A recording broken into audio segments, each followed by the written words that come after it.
Welcome everyone to the PJ's Cast. I'm your host Pierce, alongside my good pal Dylan. We are finally back. We haven't recorded in a couple weeks. Last week I was pretty sick. I think I got COVID. Have had a lot of time just laying down, bedridden. A lot of thoughts, mostly delirious thoughts, but I'm glad to be back talking hockey with you. The Stanley Cup Finals are happening. Dylan Larkin requested a trade, and we're getting into a bunch of other stuff. So, how do you want to start off the show today? Do we want to talk about the Cup Finals first? Do we want to talk about Dylan Larkin requesting a trade, or the most fun part of it all, do we want to rage bait ourselves talking about the Blackhawks? Let's start with the cup final, because I think it's Yeah. probably one of the better starts we've had to a cup final since maybe like 2018, maybe 2019, like Jay Blues Fresh was Bruins. saying 2013, and I'm like, damn, J if he Fraud. just did Jay Fraud, not my analytics guy. Um, yeah, I was gonna say last year the first couple games were pretty good, both overtime games between Edmonton and Florida, but yeah, as that series went on, it was just Florida that pulled away from the Oilers. So we definitely got to see how the next few games play out. But yeah, if we get a couple more games like we've gotten the first couple games, this could be one of the best Cup finals in years. Like definitely the best Cup final this decade because it just feels like with this playoff system, it's beating a dead horse into the ground. It's fun in the first round, and then after that, it just completely trails off, and especially the third round. We last podcast we did, we were talked about Vegas was up 1-0 on Colorado, and we said, oh man, Colorado's gotta win game two or else they're fucked, and they didn't, and they got swept. And then Not only that, Carolina's but the on 3-goal lead game three and lost. Like just yeah. going out the saddest way possible. It reminded me of, and I know a lot of people were comparing it to past sweeps, like John Tortorella's Columbus Blue Jackets in 2019 sweeping the Lightning. It reminded me of 2013, going back to 2013 again, when the Bruins beat the Penguins. And it was like, not only did you beat them, I think you mentally destroyed them. Like, I think the Avs are mentally destroyed after that loss. And yeah, as soon as they blew that 3-0 lead and game three. Any momentum they had, it was just gone like that. And I was like, yeah, Vegas is going to sweep this series. But credit to Carolina. They were on the other end of it. They got destroyed by Montreal in game one. I think it was 6-2. And we're like, yeah, you got to win. You don't want to go down to Bell Center down 2-0. And they did the gentleman's sweep. They lost the first game, but then won four in a row and finally advanced to their first cup final in 20 years. A lot of people going into the series were like, the ratings are gonna be horrible. I don't give a fuck about the ratings. Well, for one thing, I think I saw it was the most like watched game, and I can't remember since when, but like I think almost 5 million 2019. people watched it. And yeah, there you go. The most watched game since COVID. I know Vegas and Carolina aren't the most likable teams, as well as maybe not the most marketable teams, but I don't care, man. I just want good hockey, and we've gotten it so far. Yeah, this series is delivered in every aspect. I know going in, you and I were talking about it, and I kind of alluded it to being more like at least this is how I thought the series was going to go initially. I thought it was going to be more like Chicago Tampa 2015, where it was just kind of like a chess match, which Yeah, in feeling an each extent other it out. is a chess match right now. It's just I didn't expect some of the gaffes defensively that we're seeing on both sides and some of the warts that we're seeing. Like I I don't know. These are two pretty well structured teams, but I can guarantee you, I could talk to Rod Brindamore and John Tortorella right now, and they could both tell you at least a half dozen goals that make their head shake. So it's not perfect hockey in the slightest, but it's exciting hockey. And I think it perfectly showcases what this sport can be at its best, which is this is a game of momentum swings. And like every sport is to an extent, but hockey, it really shows because you look at game one and how it started. Boom, 30 seconds in, Ehlers pops it off. Place erupts. No, but you can't win with players like that. Sorry, I had to put that in there. We'll get into that later. Continue. I'm sorry. Minutes I and 30 just had seconds to. in before I get fucking rage baited. All right, that's awesome. Who the fuck starts a conversation like that? Who I the just sat down. Yeah, Yeah, I, just I lost my train of drop thought. that But grenade in there. I'm so sorry. yeah, Carolina fucking comes out swinging game one. But like I think we talk about it the whole playoff run. Vegas is just a bunch of cockroaches. They don't go away. And Theodore gets one back late in the first. That one was huge. They get one from Howard or Carlson. I believe the second one was from Howden. Don't quote me on that, but they had McNabb and Theodore each with 3 assists or 3 points in game 1. But then here comes Gostisbehere tying the game. Hero ball. We might be going to overtime. No, just kidding. Here's a gaff, and Tomas Hertl's left wide open in the slot. Vegas steals game 1. If we're being honest, they stole game 1, and they were about to pretty handily take game 2 if it wasn't for the third period, where we talk about momentum swings. Carolina just willed their way back into that fucking game. There's no other way to put it. Logan Stankoven might have one of the most underrated goals of the playoffs. That's all effort. That all effort. Awesome. Unassisted. Just takes the puck off Anderson and wraps it on Lausanne. Like, it's one of the better goals you'll see from a guy. I think Ray Ferraro said it best. There's some guys who are small and there's some guys who are just short. Stankoven's just short. Like, the guy's got just as much dog as Andrei Svechnikov. You can't measure his dog. No, you can't. Then they get the other one back. Mark Jankowski doesn't have a goal all playoffs, goes bar down on a turnover. Got his goal taken away back against Ottawa. Not getting talked about enough. The play Will Carrier makes to 1, keep that puck on side, 2, get the puck in the zone and have possession while you have someone dogging on you. Like, he's not getting enough credit for that goal. That was incredible last night. They tied the game, and then all hell breaks loose. How else do you put it? I mean, Barbashev wraps it around. I'm going to be honest, thought that was going to go in on the first wrap round. Anderson stones I thought it him, was in, yeah. And I'm like, holy shit. All right. And then they poke at it. Puck ends up in the net. Obviously, the whistle's blown. I mean, the whistle got blown pretty early there, and I think they said it best. The guy had the best view of it behind the net. What do you think about that? I mean, clearly whistle. I don't know how you're going to turn that goal around, like how you're going to get it to go in your favor. Like, for one thing, I think they've been saying that in the playoffs they don't want to turn away goals, like they don't want to take away goals. And the most important part of it all, the ref made his mind up. He said, no, I just don't know how you're going to turn it over. Like, I guess I kind of get the rationalization from Tortorella. Maybe like 1 in a million chance you do get it called back. I just think it was so small, and then worst case scenario it doesn't, and your penalty kill is so damn good and Carolina's power play has sucked. But yeah, that just bit you in the ass the worst possible way. But it really didn't end up mattering anyways, because they ended up tying it late anyways. It was a momentum shift, though. Yeah, because absolutely. Well, here's the thing. Here's why I talk about momentum, because Carolina gets the lead on the power play. Jordan Staal, 2 goals in 2 games in the cup final, looking like nails for them right now at 37. They get the lead, and then Jackson Blake takes one of the dumbest penalties I've ever seen in my life. Like, I couldn't believe my eyes when I saw the penalty that got called. And the crowd's booing. I think they should just be booing Jackson, because that was shocking. He's been one of their best forwards this playoff run, and that – I mean, call it what you want. That's just not what you need with 3 minutes left in the game. They kill the penalty off. Marner, did the goal end up going to Marner? Because it was like technically it was Stone. It was Stone? Okay. Yeah. Marner pulls like the Connor Bedard, Patrick Kane special, which is just creating room at the top of the blue line, just throwing something on net with traffic. Stone's right there, bangs it in. And I mean, how could you not feel as a Carolina fan, all hell's lost? Like, it's just like, it doesn't matter what we do. We can't put these fucking guys away. Yeah. Mm-hmm. Oh, and then overtime starts, and I'll keep it a buck. They could have called 3 penalties on Vegas in that first like 2 minutes of overtime. And they finally had to call, like, it's like you can get away with a lot of shit. You can't get away with trips, and you can't get away with pucks over the glass. Like, those are the 2 things they're going to have to call or too many men too, I guess. But even then they miss that sometimes. But the story of game 2, I think, is one of the biggest strengths of Vegas, one of the biggest weaknesses of Carolina, did a flip.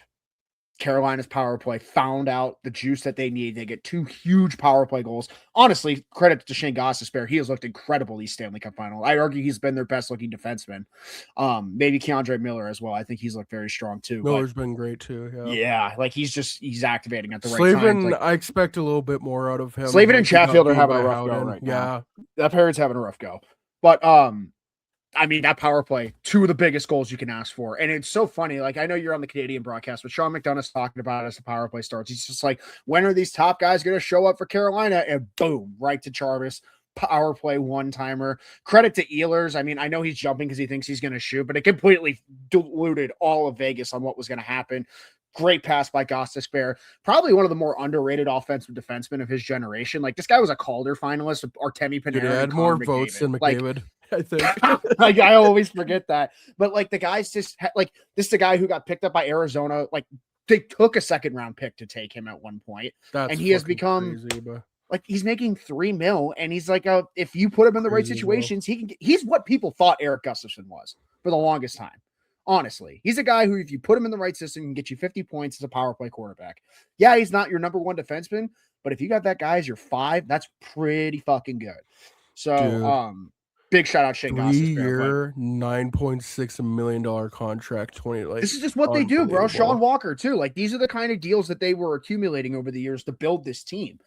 And like credit to Tolsky, credit to Brendamore. Like they taken swings they've missed, but they also know how to hit the ground rule double sometimes. Sometimes they just know how to take a base hit, take a walk. And they do that with so many signings and it just accumulates. Like they swapped Brett Burns for these guys, for God's sake. Like it's not like they have tried to find the mix. And the craziest part is, like we talked about with Montreal for a while, it's not by their top guys right now. So like there's still a world where like Sebastian Aho looked a lot better in game 2, but like he's still like Svechnikov, if he can just hit one of these shots where he takes it to the rack, it's going to change the whole trajectory of the series because he's getting chances. He's just missing the net. But they're doing this without their top guys. So you could argue Vegas steals game 1. You can argue Carolina steals game 2.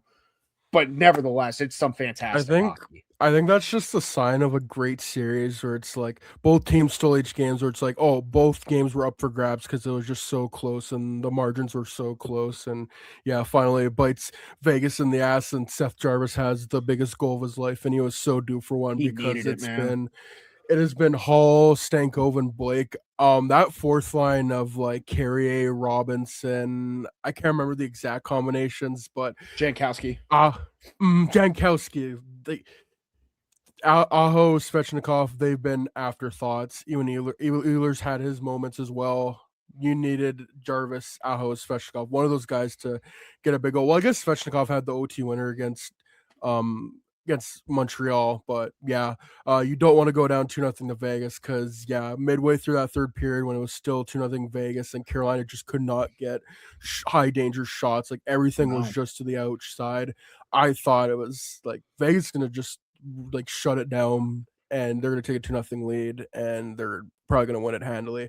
Like I saw the last team that took a 2-0 series lead while on the road was the 2012 Kings, and we all know how that went. They're also the first team since the 2015 Hawks to win game 1 on the road, not including the Stars. But that's yeah, actually crazy, honestly. That the game 1 is been won by the home team like a decade in a row before that. That's kind of nuts. I did want to make a point about Vegas because one we got to admit credit where credit's due. They know how to park the bus when they need to. Like, granted, like this was a bad bounce that like literally 2 bad bounces tied this game. But at the end of the day, 2 bad bounces got you your 2 goals. that's hockey, So it's like man. like Marner did like 175 foot long. Oh yeah, Hail Mary pass. It was a beauty. Literally the shit he tried to do in game 5 against Florida and it worked. Like it's hysterical. But yeah, like I think right now, and no one's talking about it yet because we don't know. Like Braden McNabb obviously took a puck to the face. That was a huge. I think that was like the big That's turning massive. point because their defense definitely like Shea Theodore has been so awesome, but yeah, like Rasmus Anderson got burned a couple of times, and yeah, like other guys got to play more time. Like I think it was Dylan Coughlin and Jeremy Lazon. You're getting exposed a little more, and yeah, just as the game went on, that was not good for Vegas. But hopefully, for their sake, McNabb gets back to. Well, I'm not going to say full health because no one's at full health this time of year, but well enough to play because him and Theodore maybe the most underrated pairing in the NHL. They are OG misfit Golden Knights, and I just hate how like Shea Theodore is making $7.4 million till 2032, and then they got Brandon McNabb for another couple of years at 3.65. Like, just I hate how well Vegas is built. I mean, both the teams are incredibly well built, and I think we could go on about like all the moves they made.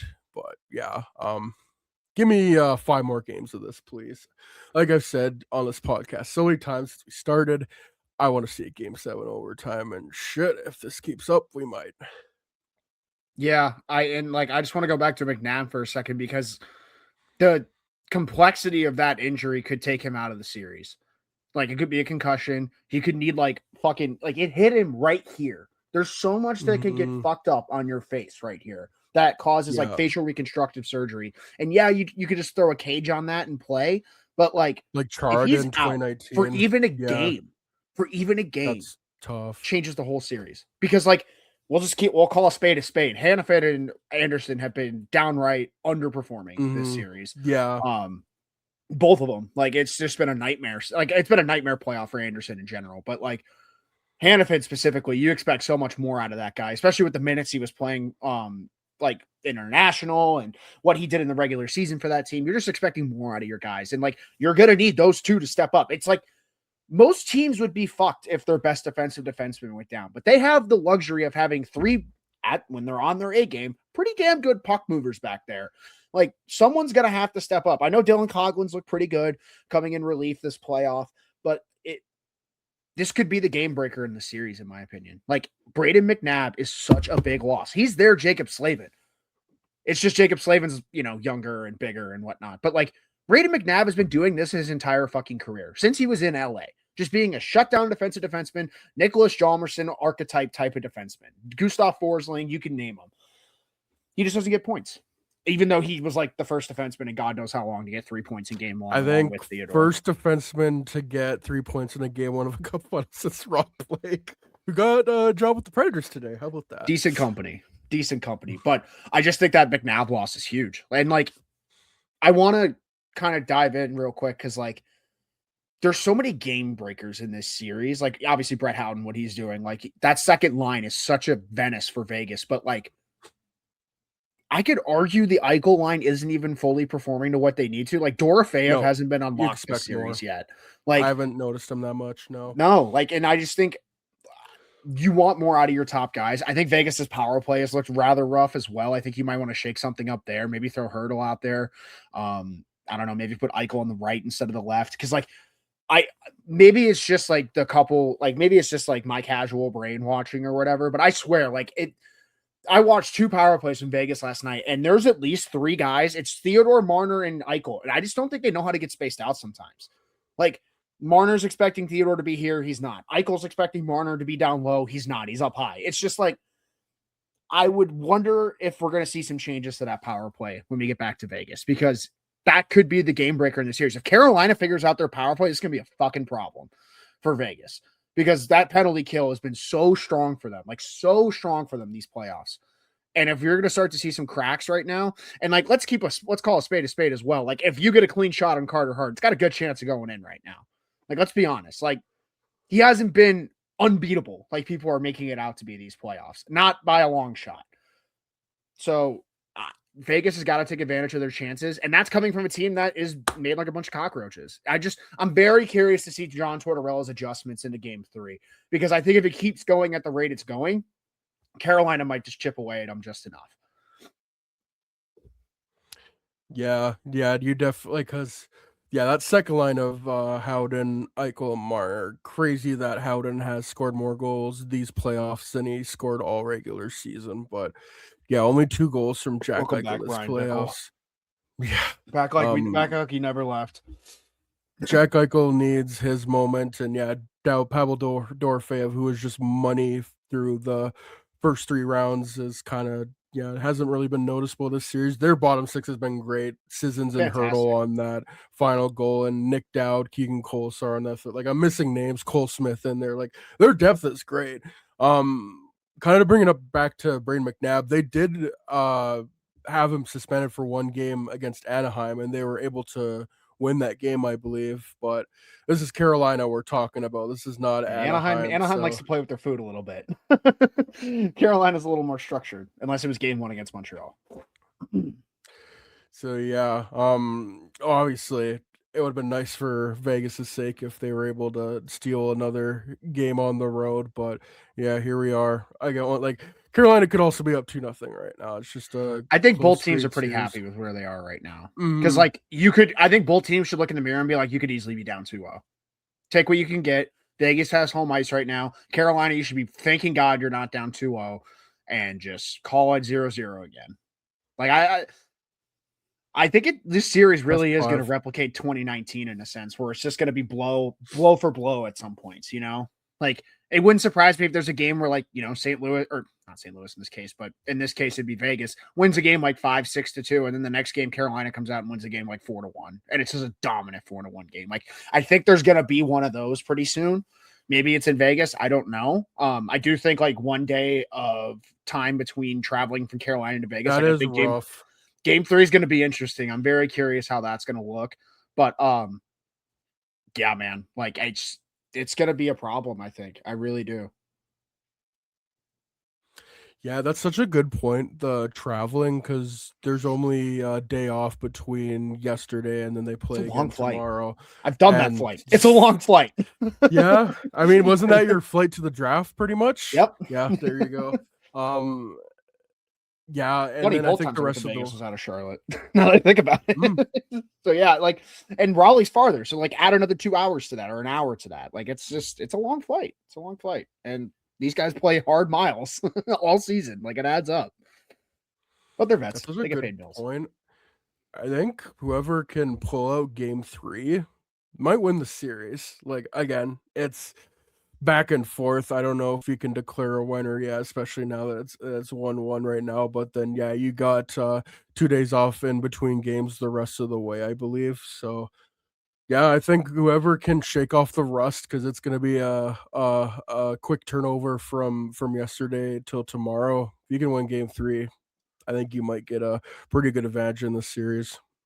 I need to see how game 3 plays out first. Because like I, as much as I just said what I said about like I think we're gonna have a game where like these two just kind of like one pumps the other in a sense. Like there's gonna be a 2-1 slugfest in here somewhere. I just want to know when it shows up because whoever wins that game, I think that's what's gonna tell me who's gonna win the series. Because whoever can, because let's be honest, like both these games, they haven't really been able to like they haven't been able to shut the game down. Like Carolina had the Carol or Vegas couldn't. They let Carolina Both hang teams around in had game 2-0 one. leads and lost.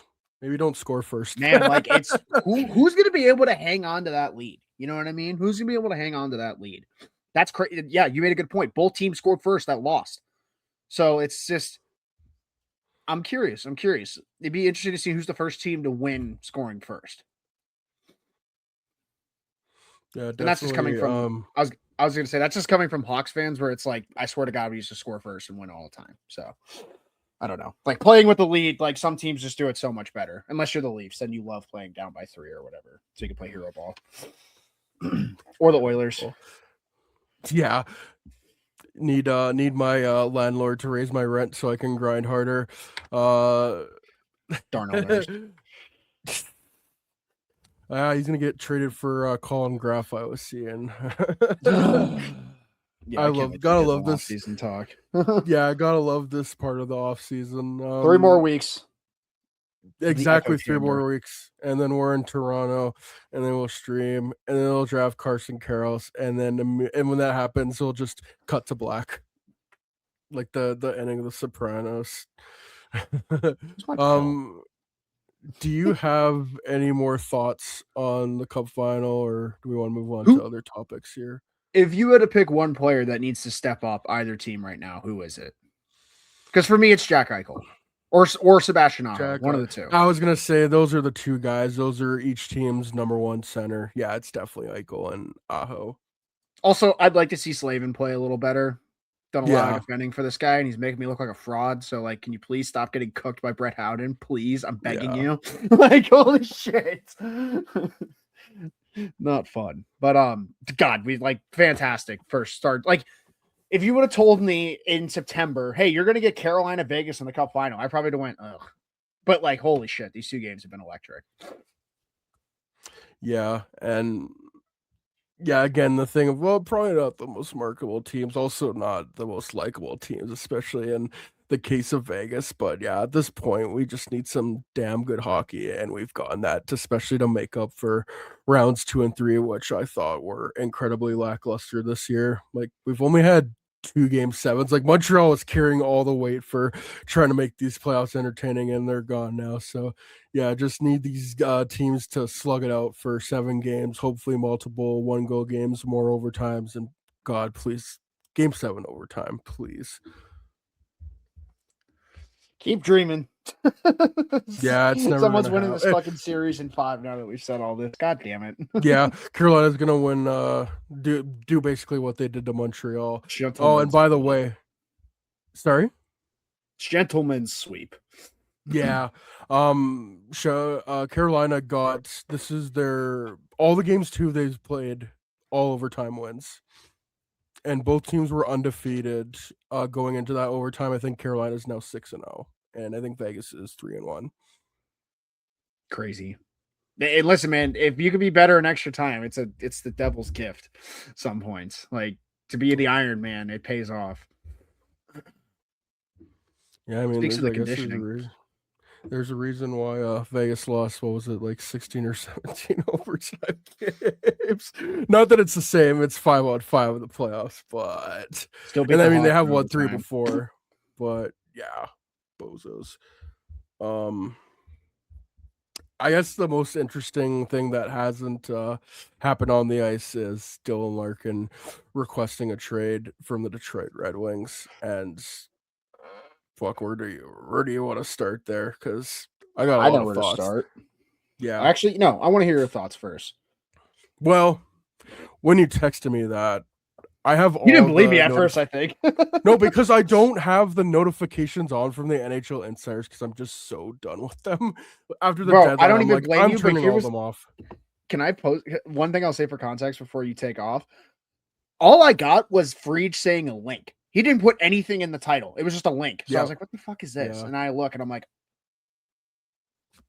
the SpongeBob when The we see Mr. the Krabs, glasses. my Like, eyes are correct. yeah. Off, like, because it's the biggest trade request since what, Quinn Hughes, Matthew Tkachuk? Oh Like, yeah, it's yeah. you name it. Fuck, where was I gonna go? But yeah, you texted me that, and I'm like, am I getting NHL Centelled right now? Like, I don't, I don't believe this, and I'm like, oh, that's interesting. That'll add another wrinkle to the off season, and then unfortunately, I go to pessimistic Pierce. So I'm like, fuck, that could be us like down the line. This is like Kyle Davidson, you are George Bailey, and It's a Wonderful Life. You are being shown your life post Connor Bedard. There's another Not good. team going through this Weak. right now. Like it's time, yeah, it's time to see other teams' mistake and learn from it because there are unfortunately a lot of similarities between the Detroit Red Wings and how Steve Yzerman has built the team. Like even just looking at their draft picks, I know Steve Yzerman has put a premium on competitiveness and high motor, and I think that's good to have it in your team. But I feel a lot of the time they haven't swung for upside, and we've heard. I don't know how true this is, but when they were trying to get Quinn Hughes, I think Vancouver wanted Edvidson, and they said no. And of course, Minnesota was like, "Yeah, sure, we'll trade Z Boyum, Marco Rossi, and Liam Ogerman a first for Quinn Hughes." And I don't know if Quinn Hughes is going to stay in Minnesota, but I don't know if Bill Guerin cares that much. He's probably thinking, I want to go get Dylan Larkin now. Yeah, your one good center, the one pillar holding up your center core has now collapsed. And I just can't help but go to worst case scenario for them and think, okay, if Larkin's gone, who's going to play center for you? And if you're Alex DeBrincat or any, like, I would like the Blackhawks should be in on everyone. Duh. We'll have this discussion plenty of times before the draft and in the offseason before they actually make a fucking move. But I would love Dylan Larkin would be awesome on the Hawks. That wouldn't be the guy I'm targeting. I would love to get DeBrincat back. But yeah, Dylan Larkin.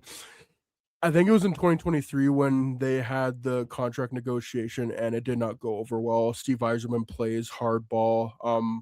Made me think of Jonathan Drouin. I think it was back in 2016 when he requested the trade, and he stayed with Tampa Bay and had a great playoffs in 2016 and was there another year after that.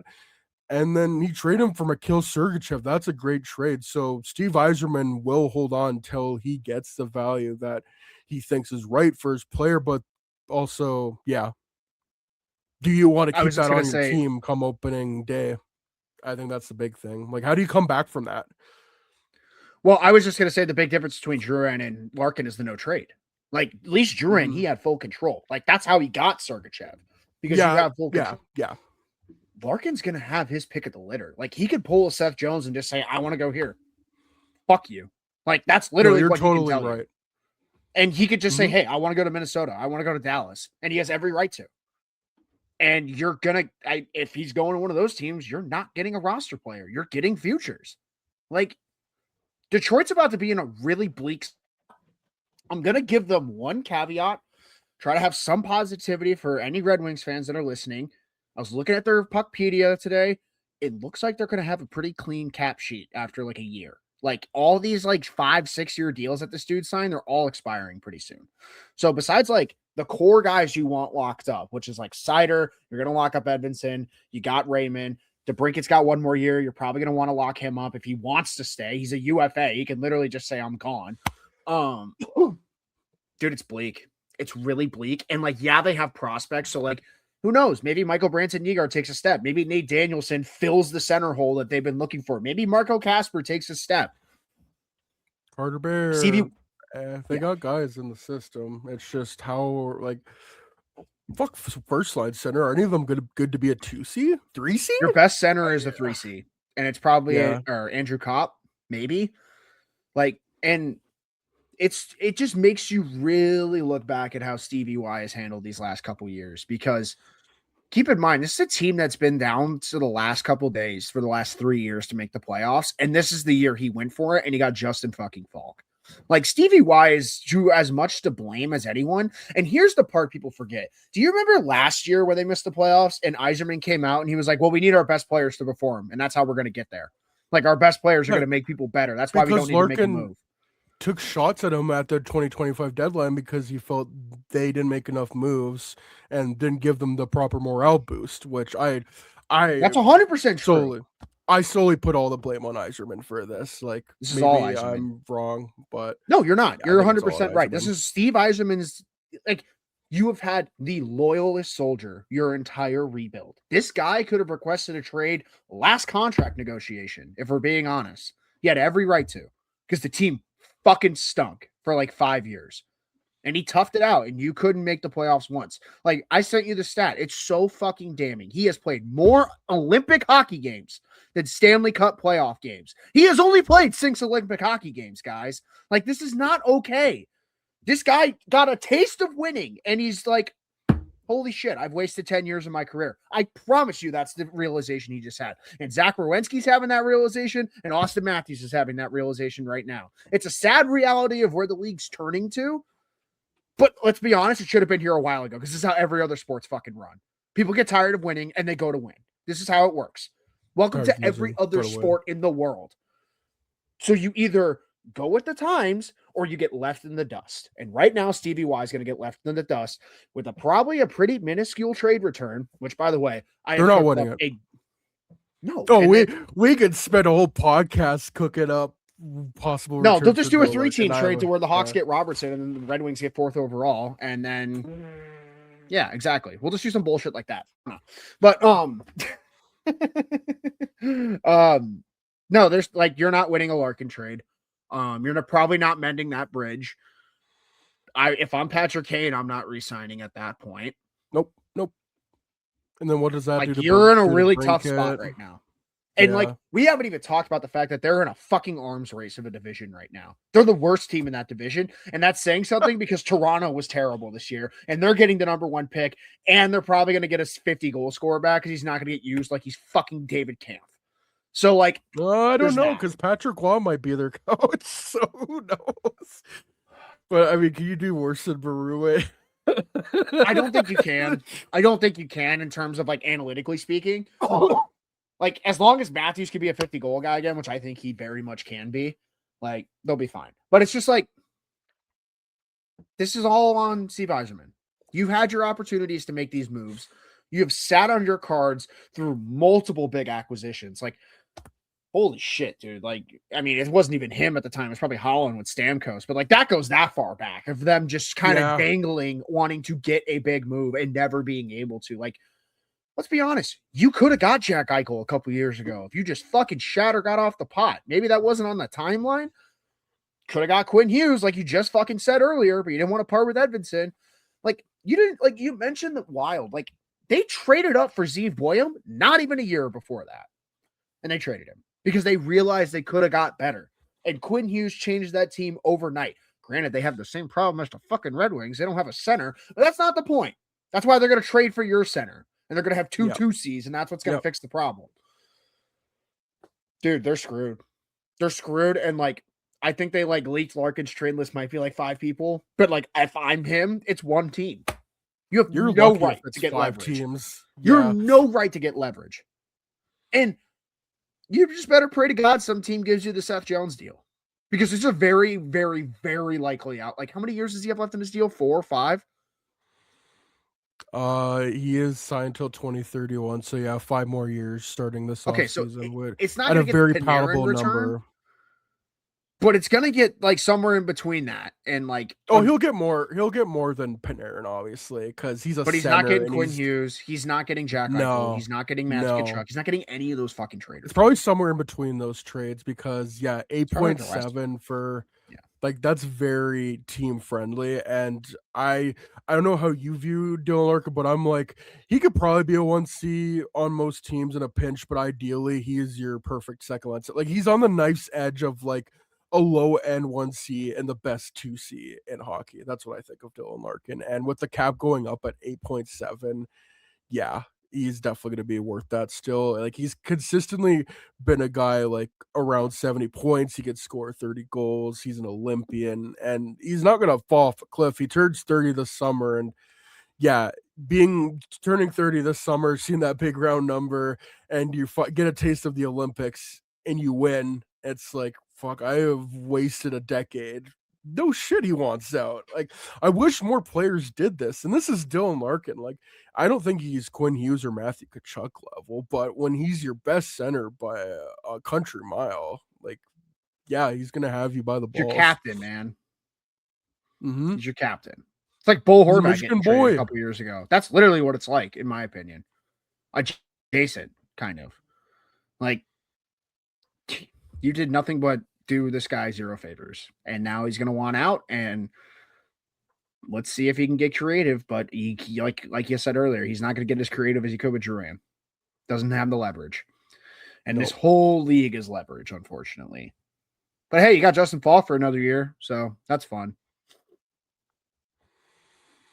Yeah, your going all in move is Justin Falk. And looking at the team, holy shit. Lucas Raymond at barely a smidge above 8 million until 2032, and then Mort Seider, one of the best defensemen in the NHL, a smidge above 8.5 million until 2031.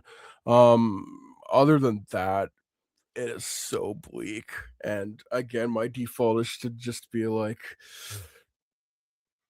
what do you do in that division? Like, if this is the Metro, maybe you're thinking a little bit differently, but you are the worst team in the Atlantic right now. How do you turn this around? I don't think you do. This just kind of, in a way, feels like Jack Eichel in 2021. I want out of here, obviously for different reasons, medical reasons, but it's like, oh, okay, our best center is gone now. Like, do we gotta rebuild, retool for another few years here? Like, how much longer is this gonna go on? Like, what do you do to get better? I have no idea, but fuck, the Red Wings might have just become the most interesting team to watch this offseason solely because of that. Yeah, and from what it sounds like, that move's going to happen before July 1st. Like, it sounds like this has been in the works for a while. So, yeah, there's going to be some noise in the next couple of weeks for the Red Wings. And I think the Brinkett becomes extension eligible July 1st. So, I think it's going to get really interesting here pretty soon. And Edvinsson needs a deal. So, we'll see what happens there. But, like, I think the goal now is you got to get younger and sell off on some of these guys that are over 30. And, like, maybe that means trading to Brinkett again, which like sucks because you'd probably want him to stick around. He's the only guy scoring fucking goals for you. He had 40 goals, 41, I think. Yeah, new career high in points. Not like anyone was tracking his stats or anything. Me. But he had 30, he scored 80 goals, has not missed a game, I don't think, ever in his career. Because no, he missed COVID games. Okay, like even then, it was 56 games, right? So yeah, like Yeah. it looks like he's missed 4 games because I'm pretty I sure know the Hawks 4 games he played missed. We 70 played games. Nashville. We Yeah. had fucking COVID. It was Oh my bad. god, that's right. So yeah, he It's missed TFN 4 Mark games. Breakaway. Get excited. Anyways. Yeah, we're not in a much better place either team. No, we're actually in a worse place, funny enough. Like, wow, we are really same spot as 2021. Right back where we I wish we were good as 2021. Like I wish we were paying. Oh no, I mean like having to make a big move to make a splash.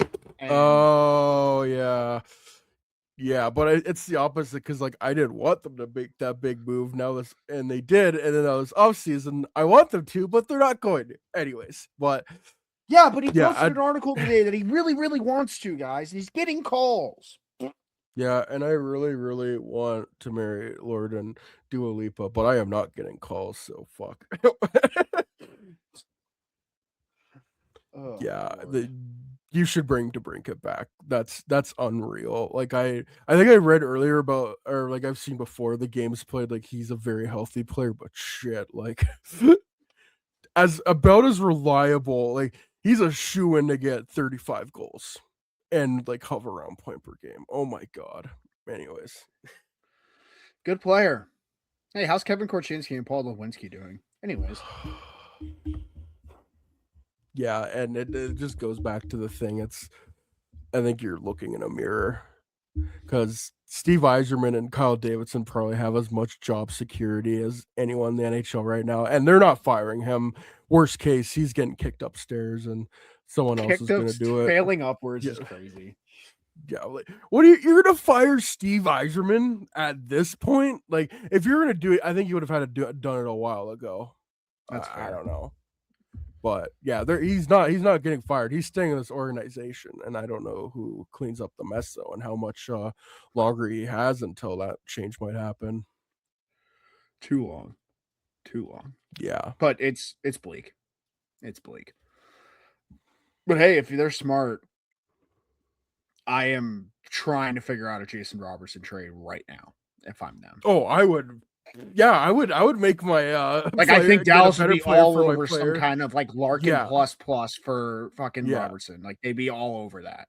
Oh, if I'm Jim No, I'm like, hey, Dylan Larkin, ASP, and like, well, whatever, like something like that. That's probably the framework. Dude, you Larkin want ASP for Robertson would be fucking nuts. It'd be a fair trade too. Like, for being honest. I think it'd be a fair trade. Anyways, he's going for 4th overall. We're not talking about that. But I thought you were talking about Larkin. I'm like, okay. God no. This is the last player this team needs to trade for him. Like, don't get me wrong, I love Dylan Larkin on the Hawks, but it's just like need someone like 5 years younger. Someone a little younger. Like, Robertson's like the oldest I'm going right now, and he's like 27. I know. I feel like he's I've seen Matt Barzell's name, and I'm like, he's on the knife's edge because he's, I think, 20. He's gonna be 29. Yeah, but he plays a style that's gonna last longer. So like, I'm a little bit more lenient to that. Like the same way I would be if like a William Nylander becomes available. Like, yeah, he's like 30, but also like the guy's money in the bank, 90 points a season, and he'd just be fucking disgusting with Bedard. So there's that counterpoint, but and that's always the counterpoint to any of these conversations is, he'd be fucking disgusting with Bedard, so let's just fucking do it because he's had to play with fucking bums his whole career. But anyways, we're just not going to get into that right now. Subtle foreshadowing of like the Hawks later. I was just freaking. We've kind of talked from Detroit's end of things, like who are some teams and maybe like trade packages that would interest you, or like you maybe been thinking about? You bring up Dallas. Like if I'm Steve Yzerman, I think the best you're getting, like I'm calling up Anaheim. Let's do Larkin for McTavish or something like that, because I don't think you're gonna get what you want, and that's like your best bet of recouping a center for Dylan Larkin. Yeah, they're not in a good spot. The teams that want to trade with them don't have what they need. It's going to be futures. It's going to be bleak. Like the lists I saw, I had like Florida on there. Like, what are you getting from Florida that is going to remotely help this team? Like, you're not getting Anton Lundell. That's not fucking No, happening. Bill Zito might throw you a bone and be like, "Yo, here's Mackie Samoskevich and like Uvis Balinskis or whatever his name is." Like, but Yeah, like you're not. okay, Yeah, no, you're. no, let's get creative. You know where they should be calling right now is Boston or Philly. Go get Higgins or go get Mishkov. Like, get smart with this. Mitch Crawford. Like, get smart with this. And Philly would do that in a heartbeat. They need a 1C. He'd be perfect in Philly. He'd be perfect in Boston. He fits their timeline. Pasta's 30. Fucking Swayman's like 28. Like McAvoy's 28. Like he fits all these timelines for these That's teams. a win now move. That's where you need to look. So I think Boston's at the top of my list. Obviously, Minnesota's at the top of my list. I'd put Philly in there. Philly smart because, like, holy smokes, like I could do that 1-for-1. I think you could do Larkin for Mishkov, and I think Detroit fans would be like, "Holy shit, we just got Matt Bay Mishkov. All right, I could swallow that." And I think Rick Tocchet would be like, "Holy fuck, I just got a 1C for a guy that's a fat chud. This is awesome." Like there's so many options, and I just think it sucks now. Like it's gonna take a while to swallow like what has happened. They could come out pretty good from this. Like, we thought the same thing with Seth Jones, and they got Spencer Knight in the first. That's worked out pretty fucking good for the Hawks right now. For both sides, should have been first in a top 10 pick, but, Frank Saravalli's a clown, so we're just not going to get into that. No, I had to do it for his new website, frankly speaking. Like, we're having such a great conversation that, like, every few minutes, just something Blackhawks related. We're like, yeah, I just want to end it. I hate that. I would say Columbus, but I just don't think they'll do it. Like there's like all those teams I just named, you can get a legit piece from. It's just like how good of a piece is it going to be? That's why I feel like Boston or Philly could get you really. Also, do you want to swallow your pride and trade within division? Because I think Montreal would be equally intriguing. I don't think Larkin's going to Canada, so that's not happening. That is true. Yeah, like unless he's going to Toronto, I don't think he's going to Canada. That's not happening. Yeah, he was like at that Leafs Red Wings game. I think his family, like he has some family that lives in Toronto or something like that. There was like a picture of him wearing a Leafs jersey. He's going home.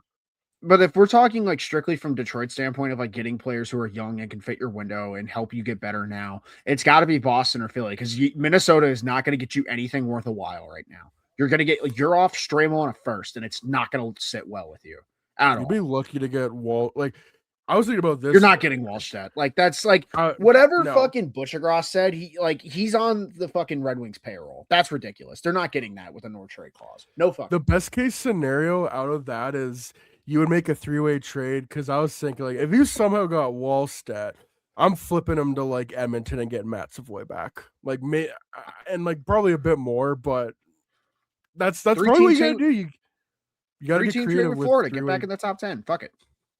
Mm-hmm. Florida gets Wallstedt. Too. Minnesota gets Larkin. You get a shit ton of picks and prospects that fit your window. Could be something there. Florida gets their goalie, and we're just all kicking ourselves for the next half decade because it's going to happen. What if they're the team that gets Binnington? God, that'd be perfect. Anyways. Florida? Just manifesting right now. Don't worry about me. But yeah, it's the biggest story of the offseason now. One of the biggest stories, I guess. I guess Jason Robertson's probably going to be bigger if the longer that goes on. But like, would you look at the time? It's nothing o'clock. Time. I think, yeah. Well, this is something. It's like, wait, something? The hell? My nothing clock is not working today. But you know that Patrick me where it's like, oh, I gotta draw a new battery for this. Gary Bettman. Yeah. The way I'm about to unleash nothing, the NHL at the draft when they try to make trades. Oh goodness. I wish. Now I'm just thinking about the Hawks. I hate this. Anyways, Detroit's in a real pickle. I'm very curious to see how Eisman handles this because this will, like you said, it will define his tenure more than not making the playoffs ever. But that's besides the point. Yeah, I don't see a scenario where you win this trade and like come out on top and have a better team. So even if you trade Larkin, there's got to be other moves, and we could go through all the past moves they've made, but Man, Andrew Cobb, JT Compher as your answers for center. When your best move is Patrick Kane coming off hip surgery, who has been and DeBrincat. performing above expectation. Well, yeah, but no.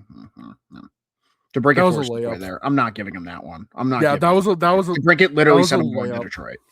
Mm-hmm. Yeah, like that was a risk signing Patrick Kane, and that worked out for them. I'm kind of curious what he's gonna do if he doesn't go back to Detroit. Like Buffalo? There's some spots where, I was just thinking, like, there's some spots he could go for a year, and like he had almost 60 points last year. Like teams definitely need that. Like he's going to Vegas for $1 million. I'm killing myself. Like let's just. He's reunited with Brandon Son. Let's go.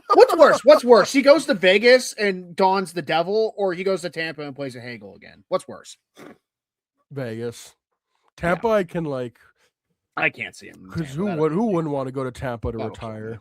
Or if he goes to the Wild, that actually might do it for me. Or what about the Panthers? No, he's not going to the Wild. If he goes anywhere in the Central, I'm done. No, he's not. No. Even if he wants to go, like, try to go cup chase with Nate Dogg, fuck off. Like, no. Detroit is bad enough. No, I already had to deal with Taves in the division. Like, we're not doing this twice, please. Winnipeg's different though than like if it was St. Louis or Nashville. He was going home. That's fair. That's fair. If it was anything but Winnipeg, it probably would have been way worse. But we'll get into that later. But oh no, we're not, because it hasn't been announced, and Darren Dreger's a fucking asshole. Anyways, shout out Darren Dreger for just. So now you see why I have credit. So now you see why I have all these guys' notifications off, and like I didn't know this happened in the first place, or I had to go onto Twitter and take a look because thought I was getting NHL Centelled or something like that, like I was getting Frank Saravelli. I don't have Dregs on anymore. I'll say that much. I've unfollowed him. I've unfollowed him. And if he breaks news, then good for him. I do have LaFraud still, unfortunately. Oh, this is what I want to bring up. If I'm going to try, I just say fuck it and go for Pettersson. Honestly, no, but they're not. Yeah. No. I mean, okay. Time out. Get the futures from Minnesota.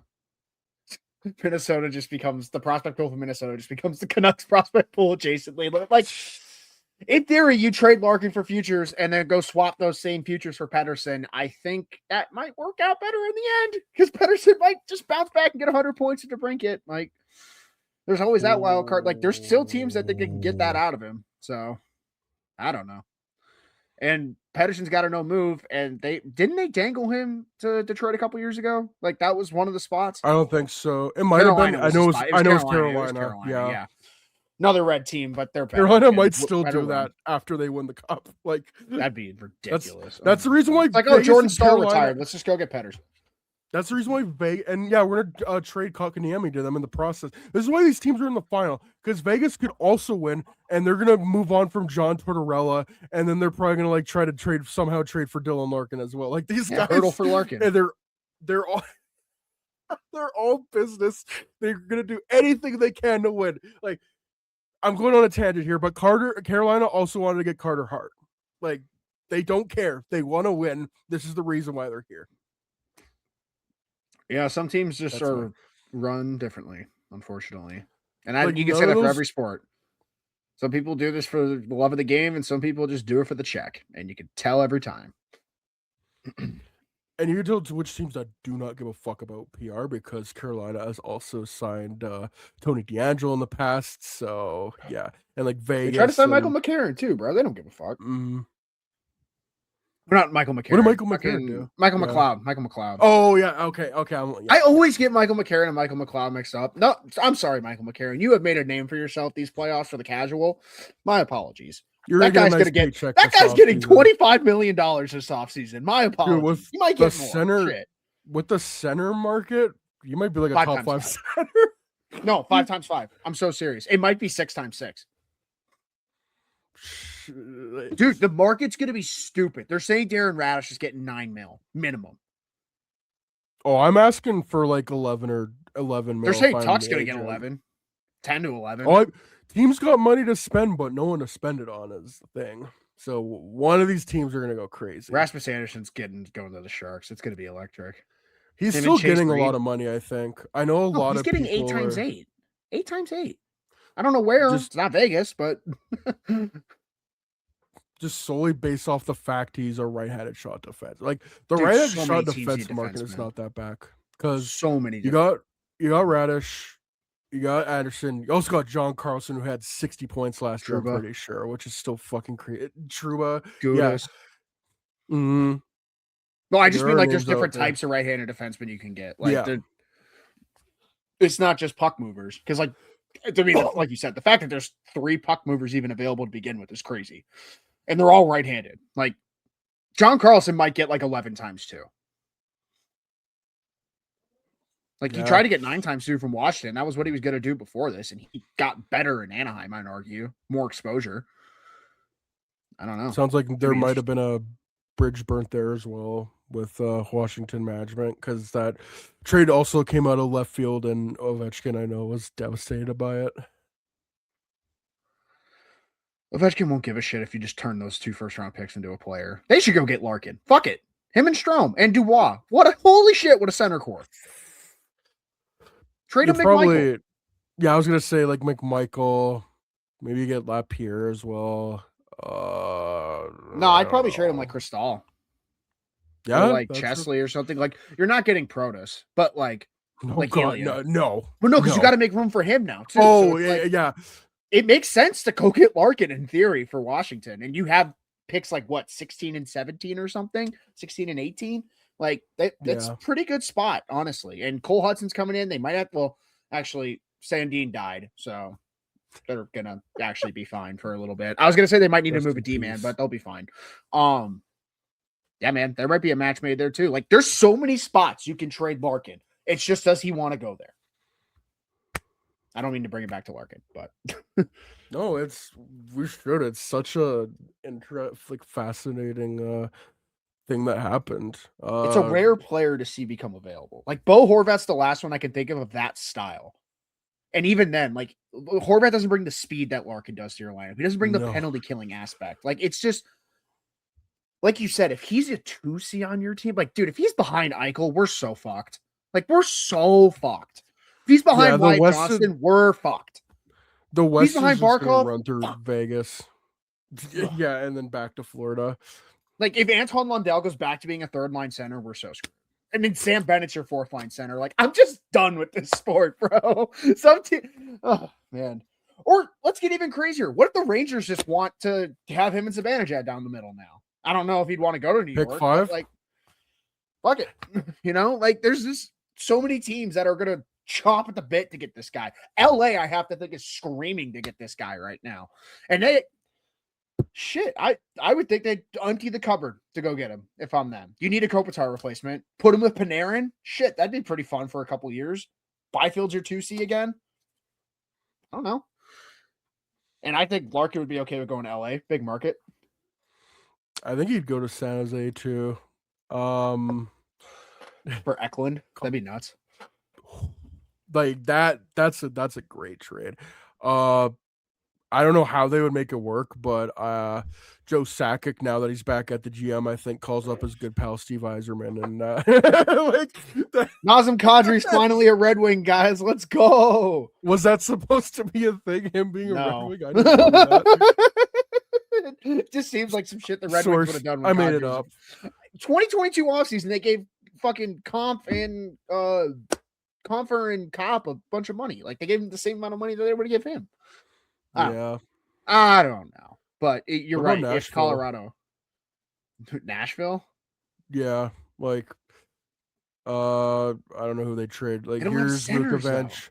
Here's Luke Evangelista and like Ryan Ufka or however you say his name. I don't know. I think McFarland's gonna blow this thing up. I think he's gonna blow it up.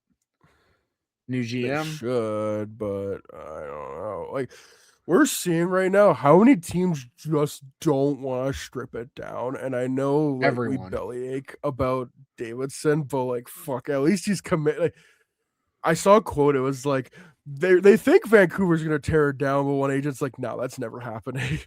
because of the I mean, they ownership. kind of already have. They kind of already have. Like, if they trade Yeah. Hronek, then they really will. But like, Oh, if they get rid of it's Pedersen, Hronek, yeah, but yeah.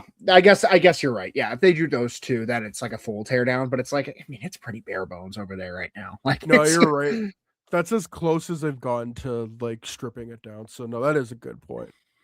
and But like like, LA's pretty close too. Like, if they just fucking threw in the white towel, it'd probably do them better. But that's okay. I guess like Vancouver, I think the thing would be is how long are you going to commit to this? Because yeah, they have stripped it down pretty bare, but are you going to commit to this, or are you going to go back to buying because Aquilini needs to line his pockets and get maybe a couple playoff games?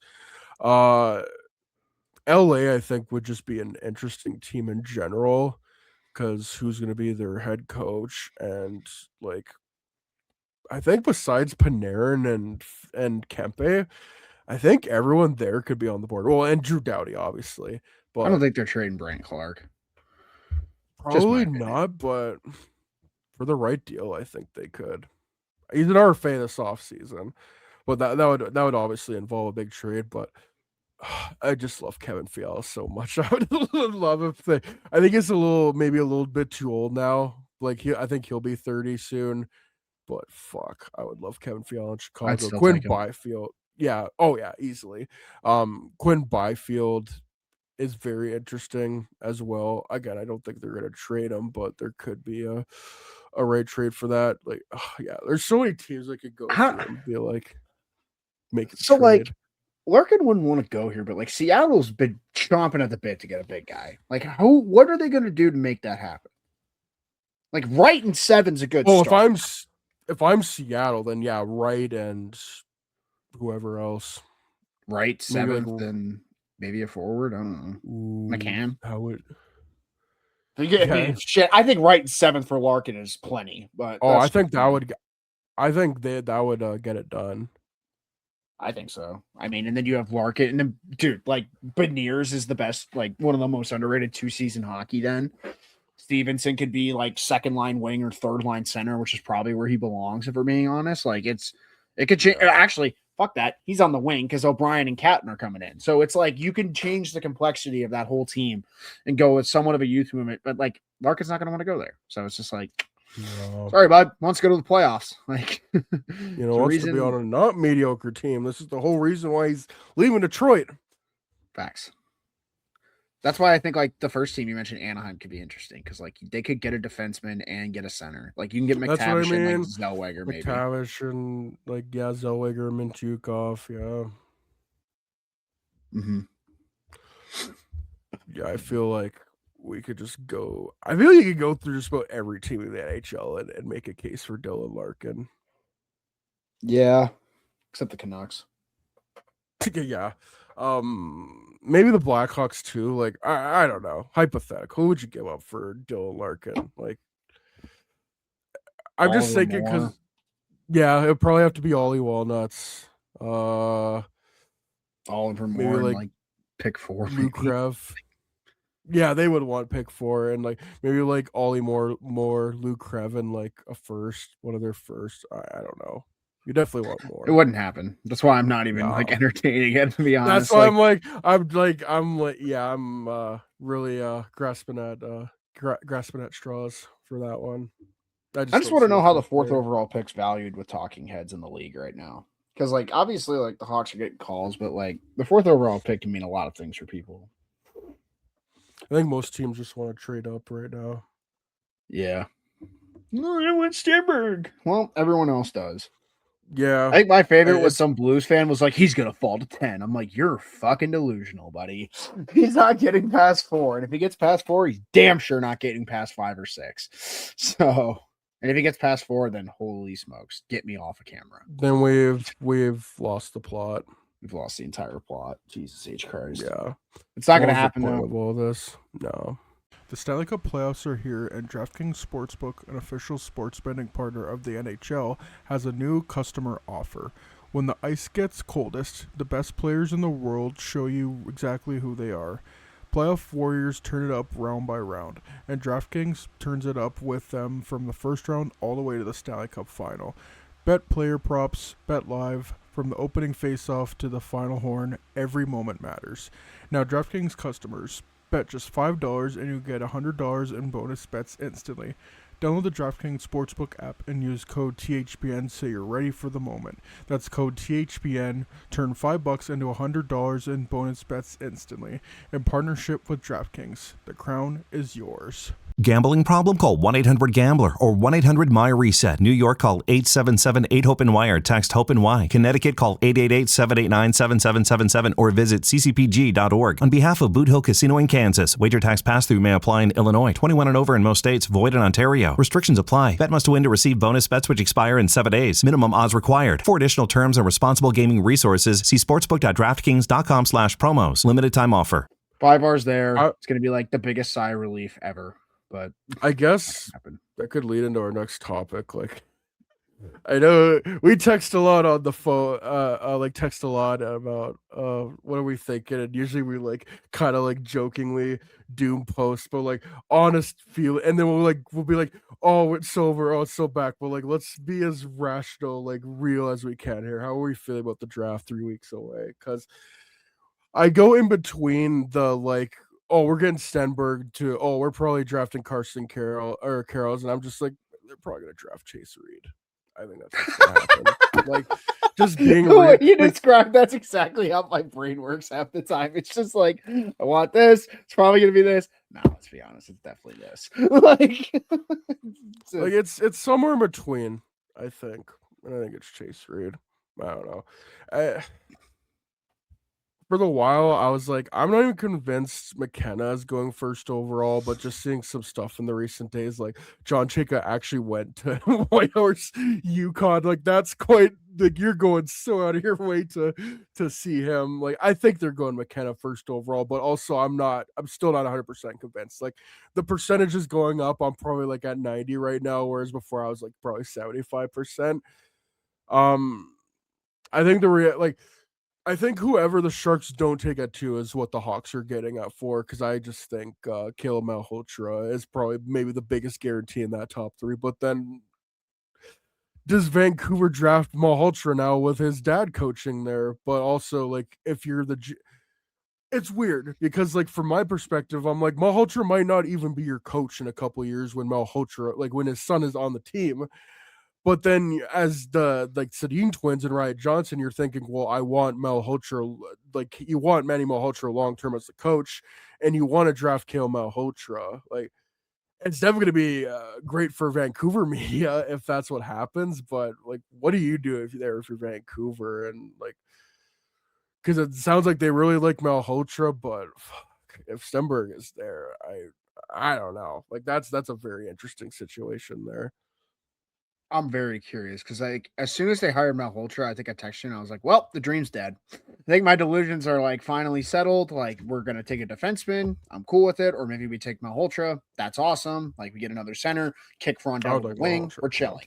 Like, I can live with a lot of outcomes if that happens. But it's just like, I think there's 2 camps right now. I think there's a camp in Vancouver that wants Stenberg, and I think there's a camp that wants Malhotra.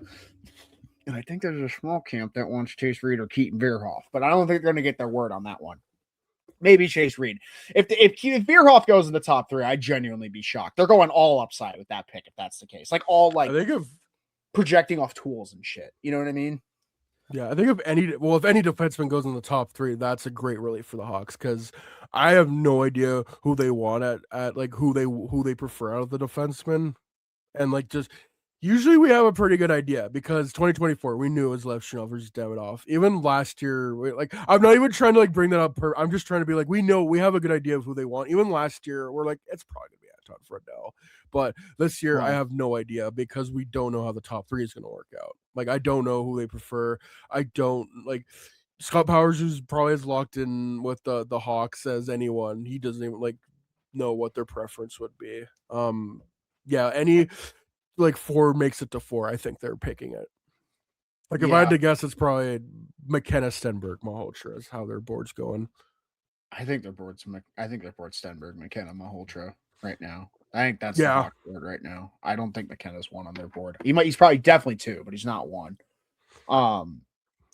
I think with the Hawks where I'm at right now, because like we strayed a little off topic. We were like, how we feeling about the Hawks right now? And I just like went into how does Vancouver handle number 3? Because that's really how this is right now. Like, I'm Well, I in don't think it's such a weird. I don't even think it's So, like- Vancouver. I think it's more so San Jose at 2. Yeah, but like I'm in a situation right now where it's like, because I'm about to get into a weird doomer phase right now. Give me 2 seconds with this one. Like, let's say the Hawks pull off a move for a top line forward, right? Right? Like, let's say they do it and they trade pick 4 and they get like Matthew Nice, right? Awesome. I said that earlier. Nice. I would do, yeah.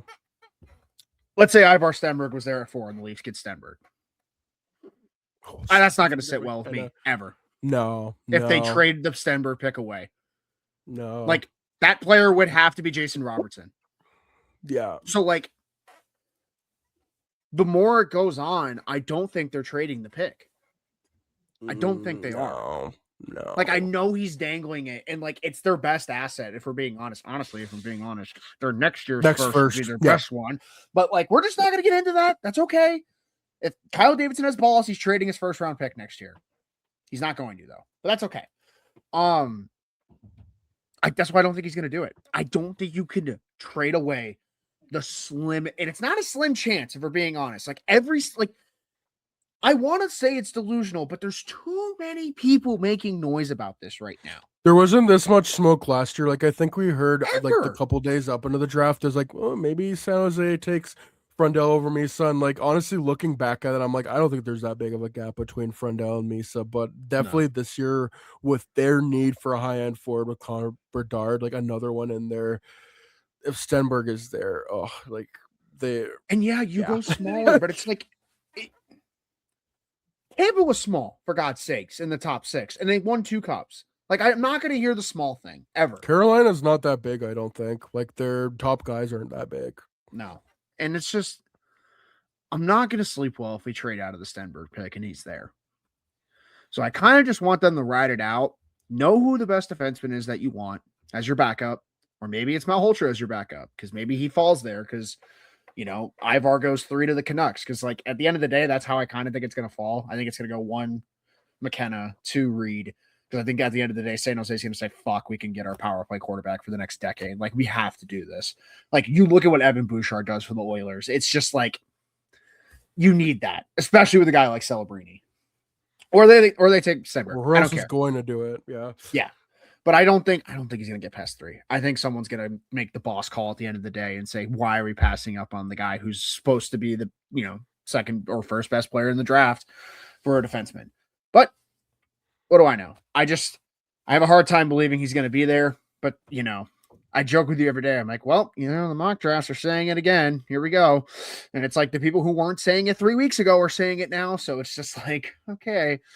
Stop fucking with me. I'm really tired of it. I know you guys need clicks, and I will give it to you, but please stop. It's not nice. It's hurting my feelings. But I think the Carl's noise has calmed a little bit with the Hawks. Like, I think I do think if that pick's there, they're gonna take Chase Reed. Like, I don't think they're gonna overthink that. You don't have a Chase Reed in your system. You don't. No. And let's be honest, you and I have talked about this. Like, they could go take Albert Schmeetz, and you really impressed me with that pick. Probably going to piss some people off with the pick and the fan base, but who the fuck is Segus Pegas from the TV? Like, that's going to be half the fan base. Yeah, and then he's going to come over 40 games into the season and play minutes, and we're going to be like, how the fuck is this even possible? So it's just like I think Craig Button said today that Albert Schmeetz is the most NHL-ready player in this draft class. That's what I've been hearing, yeah. Yeah, like the guy's been playing against men for over a year now. He's a freaking been hammer. Playing well against men. Yeah. Like that's who I would really like it for, like him or Reed. I think that's where I would sit if like Stenberg is off the board, like even over the ultimate, like Randy Marsh. Like, no, literally, your balls are like that. It would be Viggo Bjork. If he took Viggo Bjork, he would have my respect forever. I mean, he fit perfectly on this team. Like, if Viggo Bjork was 6 foot, he'd be a top 3 pick. Not a doubt. Be right up there. Yeah. Guy's beating the fuck out of Ryan O'Reilly off the puck at Worlds. Like, I'm not going to pretend like that's nothing, but I know it's small sample size. So I'd say I'm like rationally, I'm pretty okay. Like it would take I think we've talked about it. It's gonna take a lot for me to get pretty fucking mad on draft night. Like I think a lot of the outcomes are just gonna be like, oh, all right, that sucks, but or not sucks, but it's just like, oh, all right, that's what we're doing. Not Cool. what I would Like, have let's see done, what's but next. I can see it. Yeah. Exactly. Like if they go fucking, let's say they go Chase Reed, it's like, oh, well, stay in there. Cool. Let's ride. Or if it's like, oh, all right, we're taking like Carl's is the one where it's really going to be a tough one for me to swallow. I don't see the upside there. I can see the upside with Schmeats. Hell, I can even see the upside with Veerhoff to an extent. I can't see it with that. And Malholtra, like I said earlier, just be like, oh, cool. Okay. Probably not what I would have wanted at the start of the year. All Brantford third line. Fuck it. Let's ride. Like, yeah, that too. But like Malholtra would help this center quarter where you could kick a guy like Nazar and Frondell to the wings. Well, they're trying to have more as the 3C. Like you could do a lot. And that's what Davidson wants. He wants a lot of guys who can play center and wing. So it's like, did you see, I think Ben Pope put up another article. He was like, we're doing Bedard, Nazar, Frondell 1, 2, 3 at center, which I love that. But the moment wings. You have Burakovsky and Green on your first line, it immediately is like, no, we can't do that. So you got to figure out your. Here's the. Sorry, you go ahead. So I say, no, you go. I was just gonna say, like the way I see it right now is like the top 9 has 7 out of the 9 holes filled. I'd say because I'd say like the top line's blank, Bedard, Canceroff. Then you have. Whatever you want to say the second or third line is. I say Frondell is in this case because I think Crash and Bang fits it better. Bertuzzi, Frondell, Mikheyev, and then you have Nazar and Moore and Lardis on your third line. Like if that's what your top 9's looking like right now, you got 1 hole to fill. Ideally, you'd like 2 and throw Mikheyev to the 4th line, but like you need wingers, and Canceroff can't be the only one you get. And you better buy up Burakovsky because we're not playing that game again.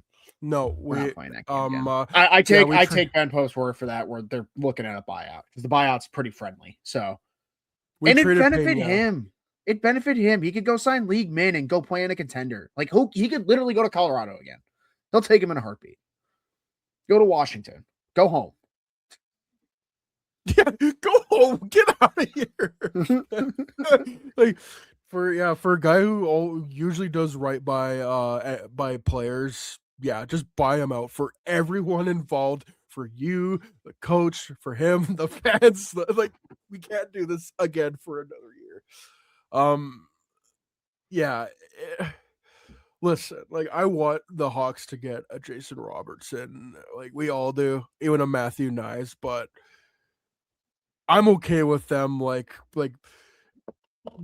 It's not the worst bet in the world to have, like, you're going to hopefully have Bedard, Nazar healthy a full year. You're going to now get a full year out of Oliver Moore, Nick Lardis. You have Anton Frondell and Roman Cat. Like, it's not what I would do. I will want to add another forward, but, like, I get it. It's not the worst bet. Again, I'm just seeing this 2021. I'm not trying to be too pessimistic, but I'm just seeing this as 2021 where, you know what's funny? I was like, is he being optimistic for a second? Hold on. Where's this going? Because you were like, I could see it. And I was like, wait a minute, where is this coming from? Like, bring it if you want to do that as your 1, 2, 3 center core, go get Kent Johnson, man. Go throw him on Bedard's wing. Like Johnson, Bedard, Canceroff, and then like Yummy. Yeah, you're eating well. Lunchtime. And then probably like Bertuzzi, Frondell. I don't know why I'm blanking on the forwards right now, but like, I think Mikheyev, and then third, then third line you're probably going Olliewell, and that's Frank Nazar, Nick Lardis, which is all Nang. I would love to see that line. It's 2015 triplets line. Like I swear to God, that's what that line would be. It'd be electric. Honestly, if you really want to go full Nang, more Nazar Mikheyev. Fuck it. That works too. All speed. All speed. Actually, Landon Schlager. Thank you. I mean, that's like they still have like Mangiapane. Good fourth liner. Good 13th forward to have next year. Mm-hmm. You need guys over the season, especially with all the injuries they've had the last few years. It's just, what do you do with like Well, they're keeping Donato, but like, what do you do with Tavo? He kind of almost seems like the odd man out, especially if Mikheyev is back. Like, you can't bring Burakovsky, and even then, like, I think Tavo Teravainen could be odd man out, especially if they go for a trade for another forward. So I would just say trade him, but at the same time, I'm looking at this team now like how we should have looked at it last year. Like, yeah, on paper, that starting lineup, Tavo's the odd man out. All it takes is one injury. All it takes is Frondell being out 6 weeks and this whole lineup gets fucked. So I Don't want say guys that. Don't like say that. God forbid. God forbid. God forbid. But you want guys like Mangiapane and Teravainen in there in the bottom six, or maybe they're not in every night. Like maybe Teravainen's just a bottom six guy at this point in his career. Like maybe he's a good third liner, and then you put Nazar on the second line or something. You know what I mean? Like you can have that flexibility if you just keep him. And I think he has a role on this team at the end of the day. Like even if it's on the fourth line with Ryan Green and Ryan Donato, might be one of the best fourth lines in the fucking sport if you really run around. Ryan Green's another name I forgot. Like they have guys. Again, it's just the high end talent. This is why they traded Jack Burdom. Yeah. If 2 out of the 5 kids take a step, this team is taking a step out of precedent. And I'm not even including Bedard in those 5. I'm talking like Nazar, Lardis, Moore, Frondell, Green.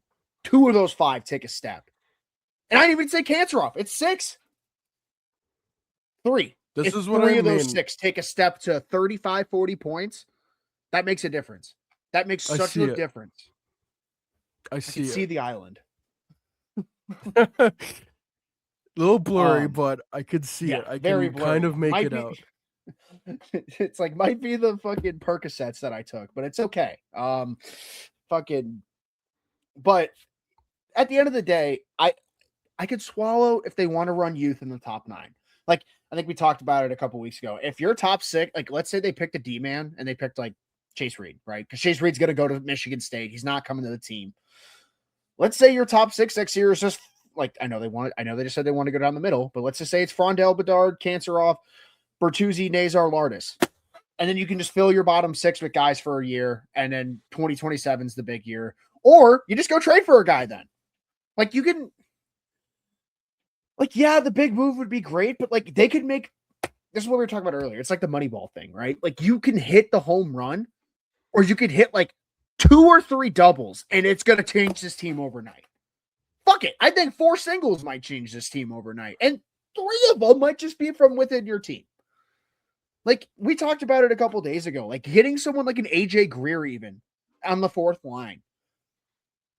It'd make a difference if you're going to push the youth in the top 6. And let's be honest, like, the last thing you want is for them to overpay like an Alex Tuck, and then Nick Lardis' development gets fucked because he never gets in the top 6 because of that. No, you know what I mean, though? Like, if you're gonna make the move, make the move. Like, there can't be this in between shit, because if there's gonna be this in between shit, you might as well just let the kids run with it. Like, I could swallow a year next year where Nick Lardis is playing 15 minutes a night, and Oliver Moore is playing 15 minutes a night, and Ryan Green's playing like 13 minutes a night, and Kancherov's playing 16 minutes a night. Like, if that's what we're going to do next year, I'm fine with that. Because we're going to have to figure it out eventually. Like we talked about it at one point. All these guys want to win. We're going to have to figure out how it works if you all want to win. You're going to have to learn each other's tendencies and shit. So, like, yeah, there's going to be growing pains. But at the same time, like, you said it earlier, go help them. If you want to run 3 centers down the middle, you have to get at least 2 more wingers. Non-negotiable. And it's not hard. Robertson, but like Ken Johnson. You could literally throw any. Here's one I saw a couple days ago. 7 and McCann for 4. Do it. I mean, I would love to get Shane Wright. Like, if it's Shane Wright and 7 for 4, absolutely, I do it. Yeah, but like even McCann, dude, like. Because Jared McCann's never played with a player like Bedard. He'd probably get 75 points playing with Bedard. And Bedard hasn't played with a player like McCann either. Yeah. Mm-hmm. So I think that could be very interesting. Like, you just have to get creative with this. Like, yeah, like you said, the home run might not be there. Jason Robertson might not be there. Jeff Merrick's just fucking piping fire into my delusions. I hate him.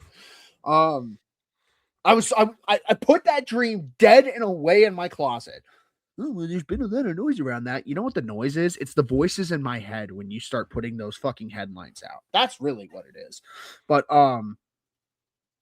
get creative, man. Just get creative. Like you said, Ken Johnson. The price tag cannot be that high. Granted, he was a 5th overall pick, but like, fuck, I'd trade. If it's really the price is that high, give him Florida's first. Fuck it.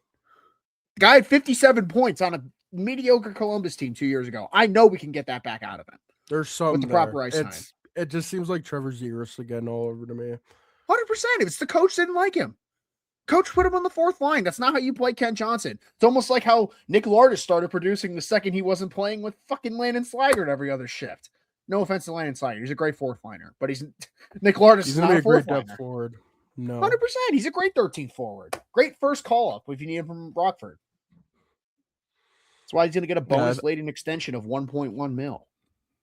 I also think Bonus just hated everyone in Columbus, but yeah, especially and he's back. So like, why would Ken Johnson want to be back? Yeah, I mean, yeah, why would you want that to continue? Yeah, and we have not once brought up the name Merrick Van Acker, A.G. Spellacy, Sasha Bovair is going to be in the AHL next year. Like, they have so much depth at forwards. Like, they're going to be fine. They'll probably sign Nestor still next year too. Yeah.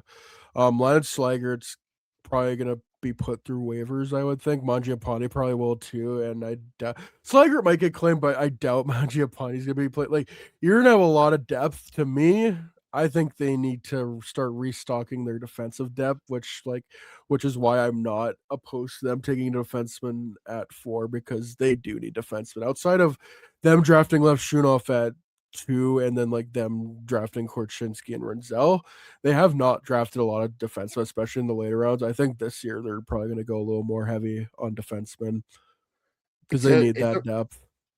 It's a fun draft in the 2nd round for D-Man. Like Adam Gollier, I've been watching a lot more tape of him lately. Like, that's a guy who could be there 34 and I'd sprint to the podium. Like, big 6'3" defenseman.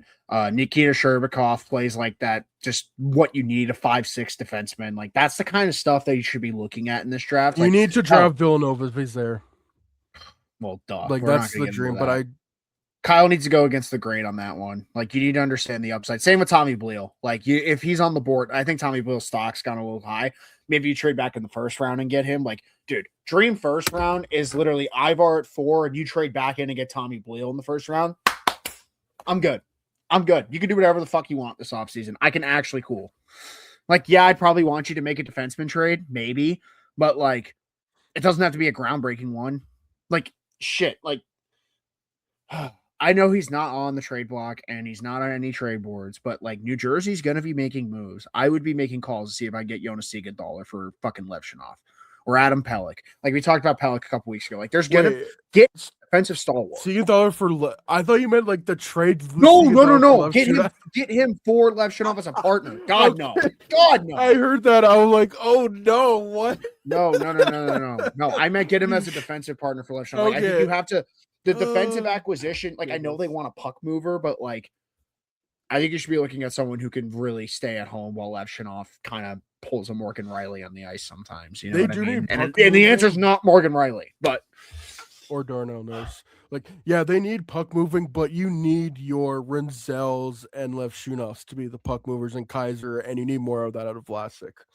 And the reason I say like Lev Shunoff's partners, the key is because like I think the other 2 pairings right now look pretty good. If you have Vlasic and Crevier and then Kaiser Renzel's your 3rd, like that's pretty good. Like, you need to find Lev Shunoff a partner, and it has to be a left-handed defenseman. Like, maybe it's Schmitz in the draft. I don't know. Or maybe this is the year that they figure out, because like all 3 of those defensemen need extensions on the right side next offseason. Crevier, Renzel, and Lev Shunoff. So I guess maybe that's the year you figure out like which ones you want to keep. It's a big test year. All of them this summer, by the way. They can. Kaiser, Lev Shunoff, Renzel, and Crevier, all those guys. 100%. And I try to flirt with fucking Crevier and Kaiser. I'm extending Crevier. Yeah. I'd give Crevier like 4 or 5 years easily. Because I think Crevier is just such a rare, unique skill set, because he's just a 6'8" defenseman, and I feel like if he can just even be a 3rd pairing guy, like it's gonna bring value. 100%. Like, he's such a useful piece because he could either play like top player of Vlasic or he could throw him in, like, he's the guy. Like, if they're going to keep all their defensemen next year, I'd really like them to maybe put Krebia with Korchinski. You can let Korchinski fly a little bit. Although I think they were putting him with Delmat. Delmaster's not going to make this team next year. So, like, if you're going to keep Korchinski, you got to find him a partner too. So it's going to get really interesting how they're going to go about this. I think they're just going to carry 7D next year. Like, that might just be the answer. But I don't know, man. Like, I think you either got to shit or get off the pot with Korchinski in terms of NHL ice time. Man, so if you're going to do that, rough. What do you do? It's going to be hard. Because I think he's the odd man out. Because it sounds like Delmaster's the odd man out from what. I think said. like I see it as like I would keep Delmastro as the 7th guy, and then I think they get like the quote unquote veteran defenseman and to take Korchinski's spot because I think they obviously like Vlasic and I think they like Kaiser. So that third pairing spot or however you want to do the pairings, like I think they want to get a veteran for that spot, and I think that just leaves Korchinski out, and I have no idea what his value would be.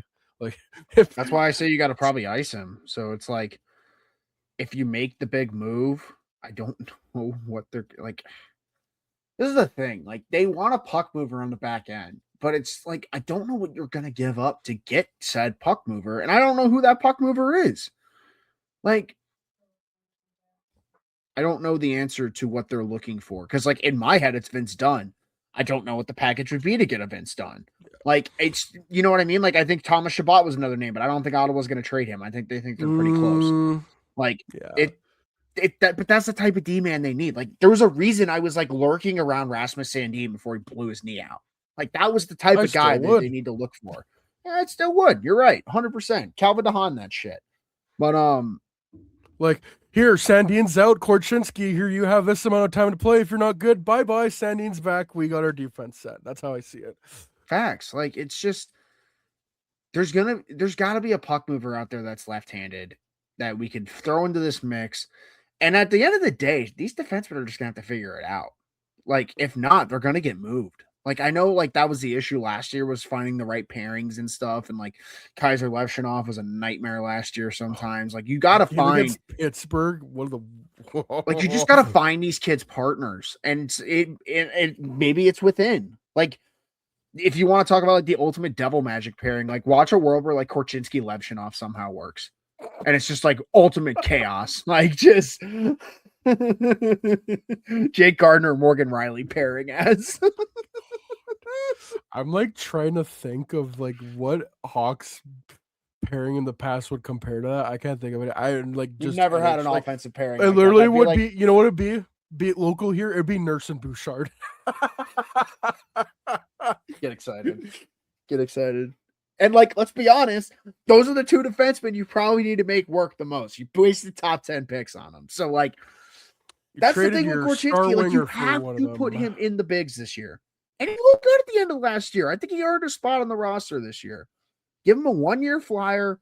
He can earn his contract next year because he's an RFA. I don't think you're going to give him more than a year or two.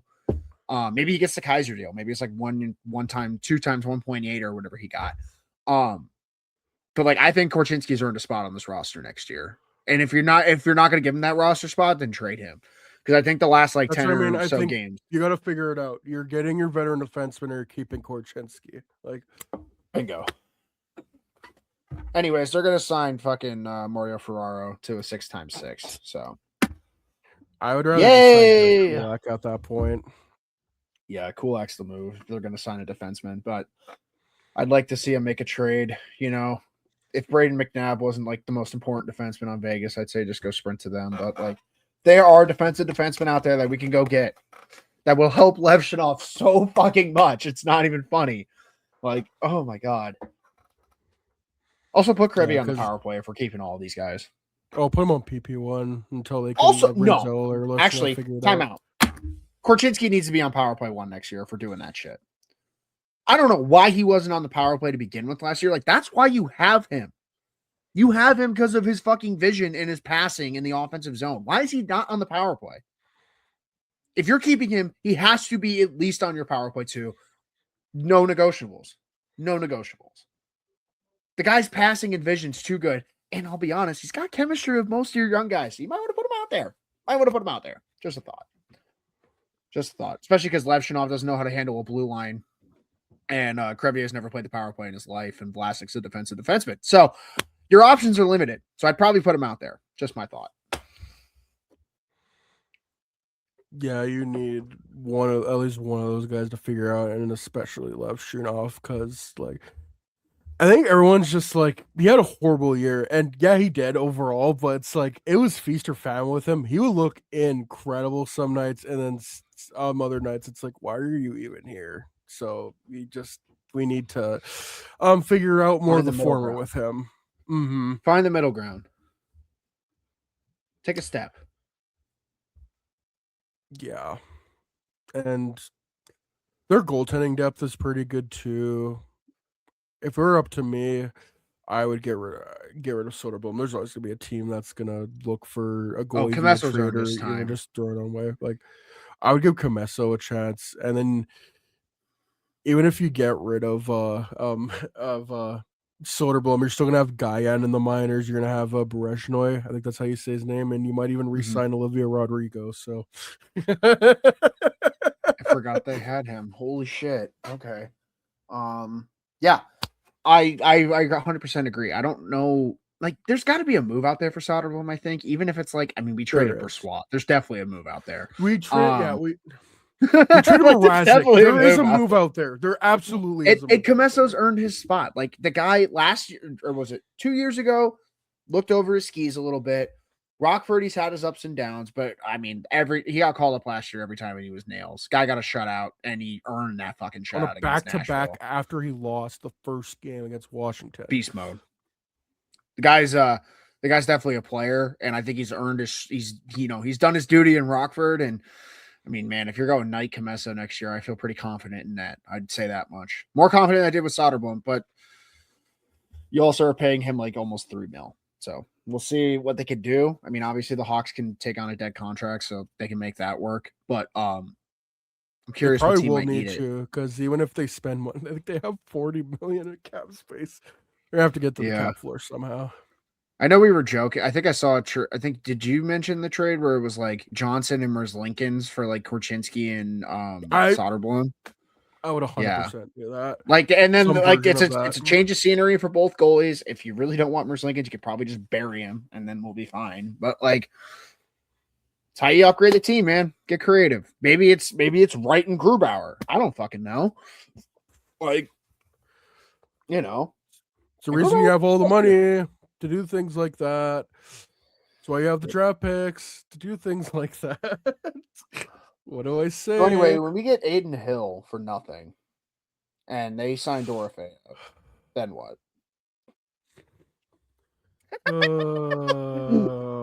Man, bro, like, don't you love the Hawks?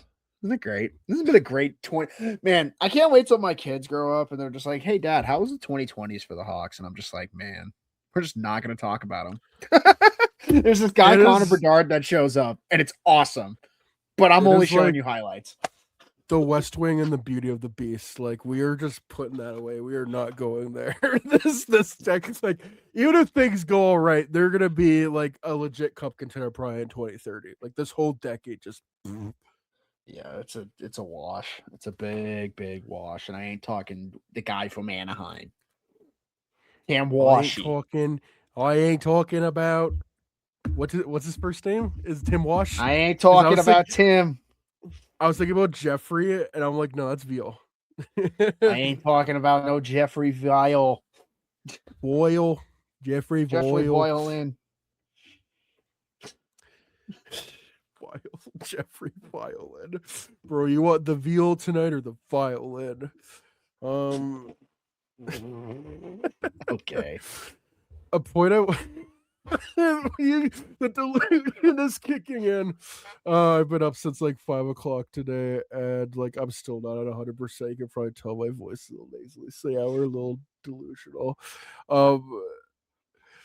Yeah, and kind of like 2021. I remember it was like, we trade for Seth Jones, but we can draft Logan Stankoven at 32. Like, all these ifs, and ifs. Like I could have taken a silver lining away from that day, and I couldn't. Like if the Hawks trade for Ken Johnson and draft Carson Carroll's F4, I'm like, you know what?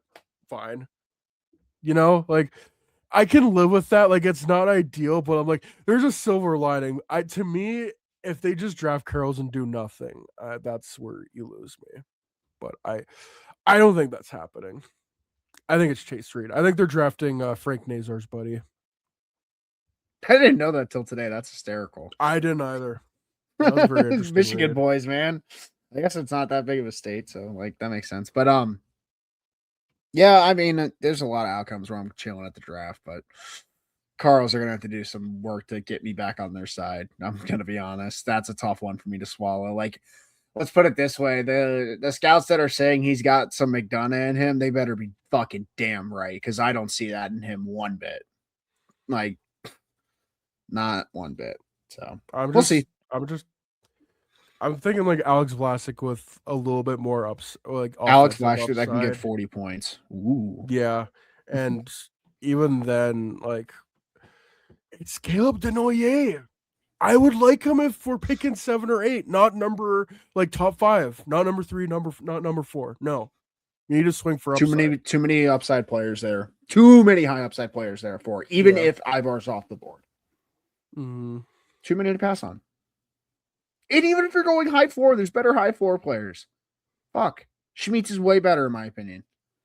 Or at least, like, what the Hawks need. And, like, obviously, like, Schmitz has his moments. But, like, I don't know, man. At least he does it against men.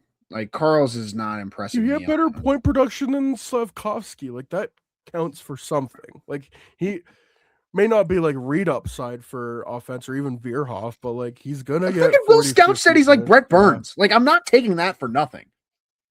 Like I'm not. I remember him saying that, and I was like, "What?" And then I started watching his tape, and I was like, he's got. Oh, so there's a Bedard Swinger right there. We're gonna move up to forward. Oh, God. We're gonna do what we should have done with Adam Bookwas. Get so excited. That was like the first sign of that whole thing being fucked. Was like the London Knights being like, "Yeah, you should probably move this guy to wing." It's just like, fuck, man. Like, could have had fucking Bouchard. They got the I was gonna say they didn't pick the best right-hand defenseman on that team. Are we done with the Hawks? I don't want to do this anymore. Hawks make me sad. I know it's because we just go to worst case scenario because that's what we've been trained. Good, that's what they do, man. They've given us no fucking reason to be hopeful. No, there's last no year should have been the year, and it was Andre Burakovsky, and he wrapped it the fuck up. Like I'm sorry, he doesn't get the benefit of the doubt. Dominic Toninato, come on. Never forget the goal in Nashville or Winnipeg, wherever the fuck he scored. Like just like I don't. He doesn't get the benefit of the doubt. People don't forget. No. People don't forget. And like I see people overreact. I'm like, okay, that's a little bit strong, but then there's a part of me like, I get it. There is no they do not get benefit of the doubt. Ever. Till they earn it back. Maybe he gets 30 wins. That was all we were fucking asking for this year. Until there's proof of concept, you don't get the benefit of the doubt. Do you even want to touch on the Jack Purdom trade? Because I feel it's just such nothing. Like that's the thing. Yeah, that's the thing. Not everyone. They made so many draft picks. Not everyone's gonna be in the system. Jack Purdom probably and his agent probably saw that. You're definitely gonna get a better chance at Tampa Bay. Yeah, he might be a decent player. He might be like another Dominic James, but I just think the Hawks have so many players like that right now. Like. I think Jack Purdom, maybe he's just a Ryan Green. I don't know. Like just a lot of redundancy there. You get a 2027 third round pick. You could do stuff with that in the future. I don't know. Listen, if Jack Purdom turns into Brandon Hagel, then I'll just fucking eat my I'll eat my words. That's a discussion. We'll cross that bridge. That's a time for another day. You know what I mean? Like it's the right move at the time. You weren't getting anything for him. You ended up getting the pick back. They got the same third. Round pick. They got like I thought he was going to miss the playoffs. That'll be a good third. Could be a pick in the maybe 60s, 70s. Maybe it could be another Nick Lardis. Who knows? Could be another John Mustard. Could be another. Why am I blanking? Don't Another mind me, AJ just catching up Chelsea. here.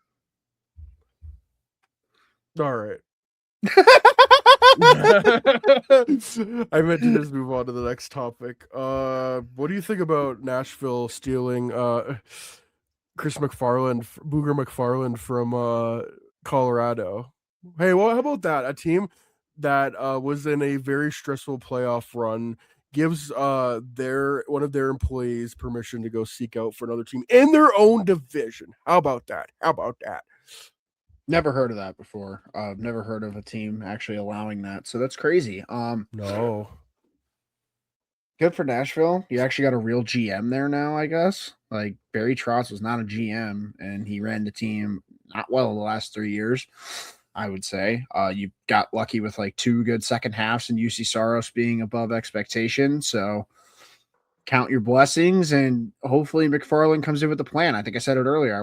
I think they should tear it down. Like there's no reason that this team should be as old as they are and as mid as they are. Especially when we talk about it all the time, the Central's a fucking arms race. Like they're not in any position to get in this arms race. Like you're not getting Colorado, Dallas, Minnesota good, and you're not going to be good when like Chicago and Utah and maybe St. Louis are good. Like it's just like your timeline doesn't match any of this right now. So pick a direction. I'm hoping McFarland does that. It's not like I think they brought Rob Blake on too as an exec, you said, right? So Yeah. you're getting a lot of experience in there. Rob Blake's probably not the experience you want in there, but I mean McFarland's had a pretty good tenure. So he did build up that LA prospect pool pretty well. It's just they did not know how to handle it once they got there. So maybe McFarland can help out with that. I don't know. Yeah. I'm not 100% sure. So Nashville's just weird, man. I really don't know what direction they're going to go. Like I think they're just going to be mid again, and Ryan O'Reilly's going to use his invisible no trade clause like The Rock and just stop any trade of going to a team that would actually make him worthwhile. So, yeah, there's a time where you just look at Nashville and just think, man, what would happen if they just traded Forsberg to LA like 4 years ago? They'd probably be in a completely different spot. And maybe for the better, maybe for the worse. I don't know. But all I know is right now, you're kind of just stuck in the mud. So, and you extended a lot of these guys for a couple more years. I think Stamkos has 2 more years, so that'll be interesting. But he bounced back, so that was nice. Marcia Show has been like wanting out since the second he signed his contract from the sounds of it. So there's that too. I'm very curious to see what they do. They have some youth coming up. Like Matthew Wood looked good last year. I don't really know what they're going to do with Brady Martin.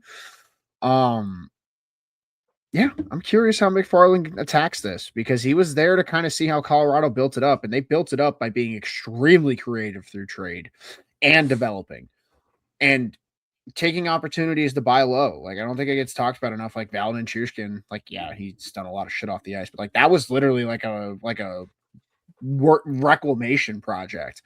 Like second round pick for Devon Toews. Yep, that's your top pairing left-handed defenseman right there. Like I just think Olympian for second round pick. Yeah, like there's a lot of things McFarland can take from there. And I'll be honest, like if they really want to tear this down or if they even want to build it up, they got assets. So should be interesting. But I'm surprised that he even went in division. But hey, you go where the opportunity follows. So yep. Good on Nashville, I guess. You want to hear a quote from Ryan O'Reilly that I just remembered and I saved like last week? It's a waste of time to come over here and leave with nothing. Ryan O'Reilly after Canada's bronze medal loss to Norway. What a loser. God. That's all we got to say about it. What a loser. Matthew Tkachuk also complained. I forget what the words he said. But Matthew Tkachuk at least said he wanted to be in the playoffs. Like that was what he said. He's like, I don't want to be back here because I want to be in the playoffs. Yeah. And he's like, right. Like you shouldn't be in this tournament. You should be competing for a cup. But it's just like, I'm not leaving here with anything. Like, you know who could have played a role in that? You. Yeah. I don't know. Maybe you could like pick a team that was in the playoffs or something. I don't know. But anyways, Matthew Tkachuk, back in my good graces because he said Oliver Moore is going to be a 15-year veteran. In Matthew Kachuk's terms, he literally was just like, I'm like trying to find my chemistry with all these bums, and then Oliver Ollie Walnut shows up. It's like, let me create some space for you with my speed. Yeah, it's literally like the Lego Bruce Wayne gif when he sees all like him seeing Oliver Moore. It's a sign, Matthew. Come home in 3 years. Ruin half the fan base, please. Oh, no, I'll get his brother. Trade for Jake instead. Batherson. Let's get interesting. Anyways, yeah, Oliver Moore, good player. One of the only few good players on Team USA this tournament, unfortunately. Yeah, Canada didn't fare too well either. They lost shout out to Norway, their first ever medal ever, and Shout out Barkov. Welcome back. Yeah, I think I saw Switzerland's goalie. They've lost 1-0 in the gold medal game 3 years in a row. Was it Janot again? Yeah, I think so. Oh He my stopped, god, like, that poor 96 guy. He like never lets up goals, and then it's just one. He let up one. I think to it was Thompson, and that was something- all it took. 96 saves on 99 shots, I believe I saw, and he does not have a gold medal out of all that. That is Jesus. brutal. Not ideal. We kind of talked about it earlier. Vancouver hiring Manny Malhotra. They've also hired the Sedin twins and Ryan Johnson's GM. I wonder how much pull the Sedin twins are gonna have, because I think I forgot to bring this up earlier, but I feel like the Sedin twins will be like, yeah, we want Ivar Stenberg. So I wonder how much power they got there. But like maybe they're the camp that wants Malhotra. Maybe they want a center. I mean, Daniel and Hendrick would know better than anyone. You need a good center for a good winger to thrive. Like, it's true. That's a good point.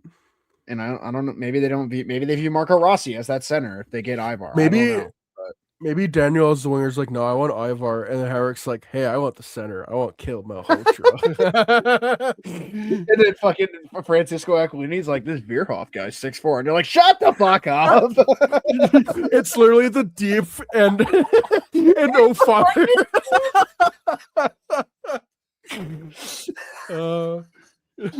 That's not your call, Prophet Muhammad. Okay, Bro v. Wade. I love how the deep was just a dick right to the end and never like went off that path. Do anything to better yourself. No. Kyle Davidson when he has to make a trade. Nightmare. Kyle Davidson has to get rid of his your hockey 12th team best better. prospect because he already got rid of his 13th best prospect. No. Kyle, please prove us to be frauds. Like, that's all I'm asking. Bro, Make me eat that fucking words. You don't know. You will have me back in your good graces so fucking fast. It's not even funny, but you don't know how much I'll do a 180 like if they trade for Cat Johnson. I'm just gonna keep bringing his name up. We talked about it earlier. Trade up and get Ivar too. Show that you have some balls. Dude, that's another angle I wanted to take. I think they could trade up to 2 if they wanted to. Yeah. San Jose wants a fucking D-man. Like, I was reading, I think I sent you the link to the article. It was like NBC Sports Bay Area, so like San Jose. And it was like them talking to anonymous scouts or people that work in front offices and if they would make a trade with the second overall pick. And it was like pick 4 and 34 and Korchinski for second overall. I do that in a heartbeat. Yeah. Wouldn't even double check. Just call it. Yeah. Just call it. Oh no, we only have pick 37 and like 40. And then I have 3 first-round picks next. I'm gonna rip my scalp off. That's why I get so frustrated. They could do so much. It's the one time in the NHL history that having a shit ton of picks doesn't mean anything. Like, yeah, I know. Like, dude, they really chose the worst time to tear it down. God, like any other era, it's like, holy shit, we can cook with 3 first. But it's like, no, every team thinks they're fucking gonna win the cup next year. Which they should, because a fucking like less than 40 win team is probably gonna win it. So that's the problem. Everyone thinks they're closer to Vegas than when they're really closer to Chicago. Let me be positive Pierce for a bit. There might not be anything now, but I feel there's gonna be like this bubble of mid teams, and it's gonna pop when they just keep finishing at the bottom, and like we got to rebuild. And maybe that's when the Hawks pounce. I don't know, but at some point you just gotta say fuck it, put your balls on the table, and like we're doing this trade. Even if I overpay it, I'm getting the guy I want. Like no one, like everyone else might laugh at you, but like everyone involved with this franchise, the fans, the coach, the players are not gonna care. If you get Ivor Stenberg, no one's gonna care if you overpay. No one's gonna care. I promise. No one's gonna give two fucks. Yeah. Probably say like, "Holy shit, he actually did something." Mm-hmm. Maybe he wasn't kidding when he was trying to get David off. Yeah. By the way, and you put all could've. that you put all that to rest. By the way, when you do that, that's the thing. Yeah, like that's a threshold 100%. you got to read. Missing out on Gensel, doing this, doing that. Like you can put all that to shit the rest by doing one of those moves. So do it. Don't keep posting puff pieces about how you're going to do it. Anyways. This happened a while ago, but Geno Malkin re-signing in Pittsburgh. I just think it's cool that him and Crosby and Letang, for that matter, have been together for that long. I'm pretty sure it's like a record in North American sports for longest tenured trio, and they're all like pretty much 20 years. Definitely Geno and Sid. Letang might be at 20 years too, but it's a long time. I mean, I don't know if Pittsburgh is as good as they are next year, but yeah, Kyle Dubas should be interesting to watch. See what he does. Definitely. I know at the start of last year he didn't want to re-sign Malkin, but when you're over a point a game, you kind of have to. And let's be honest, this is how every Malkin contract extension goes. Oh, I'm not going to re-sign. I'm going to make this happened 4 years ago. Yeah. Yep. And then he signed a 4-year deal. But this one makes more sense. It makes sense for both sides.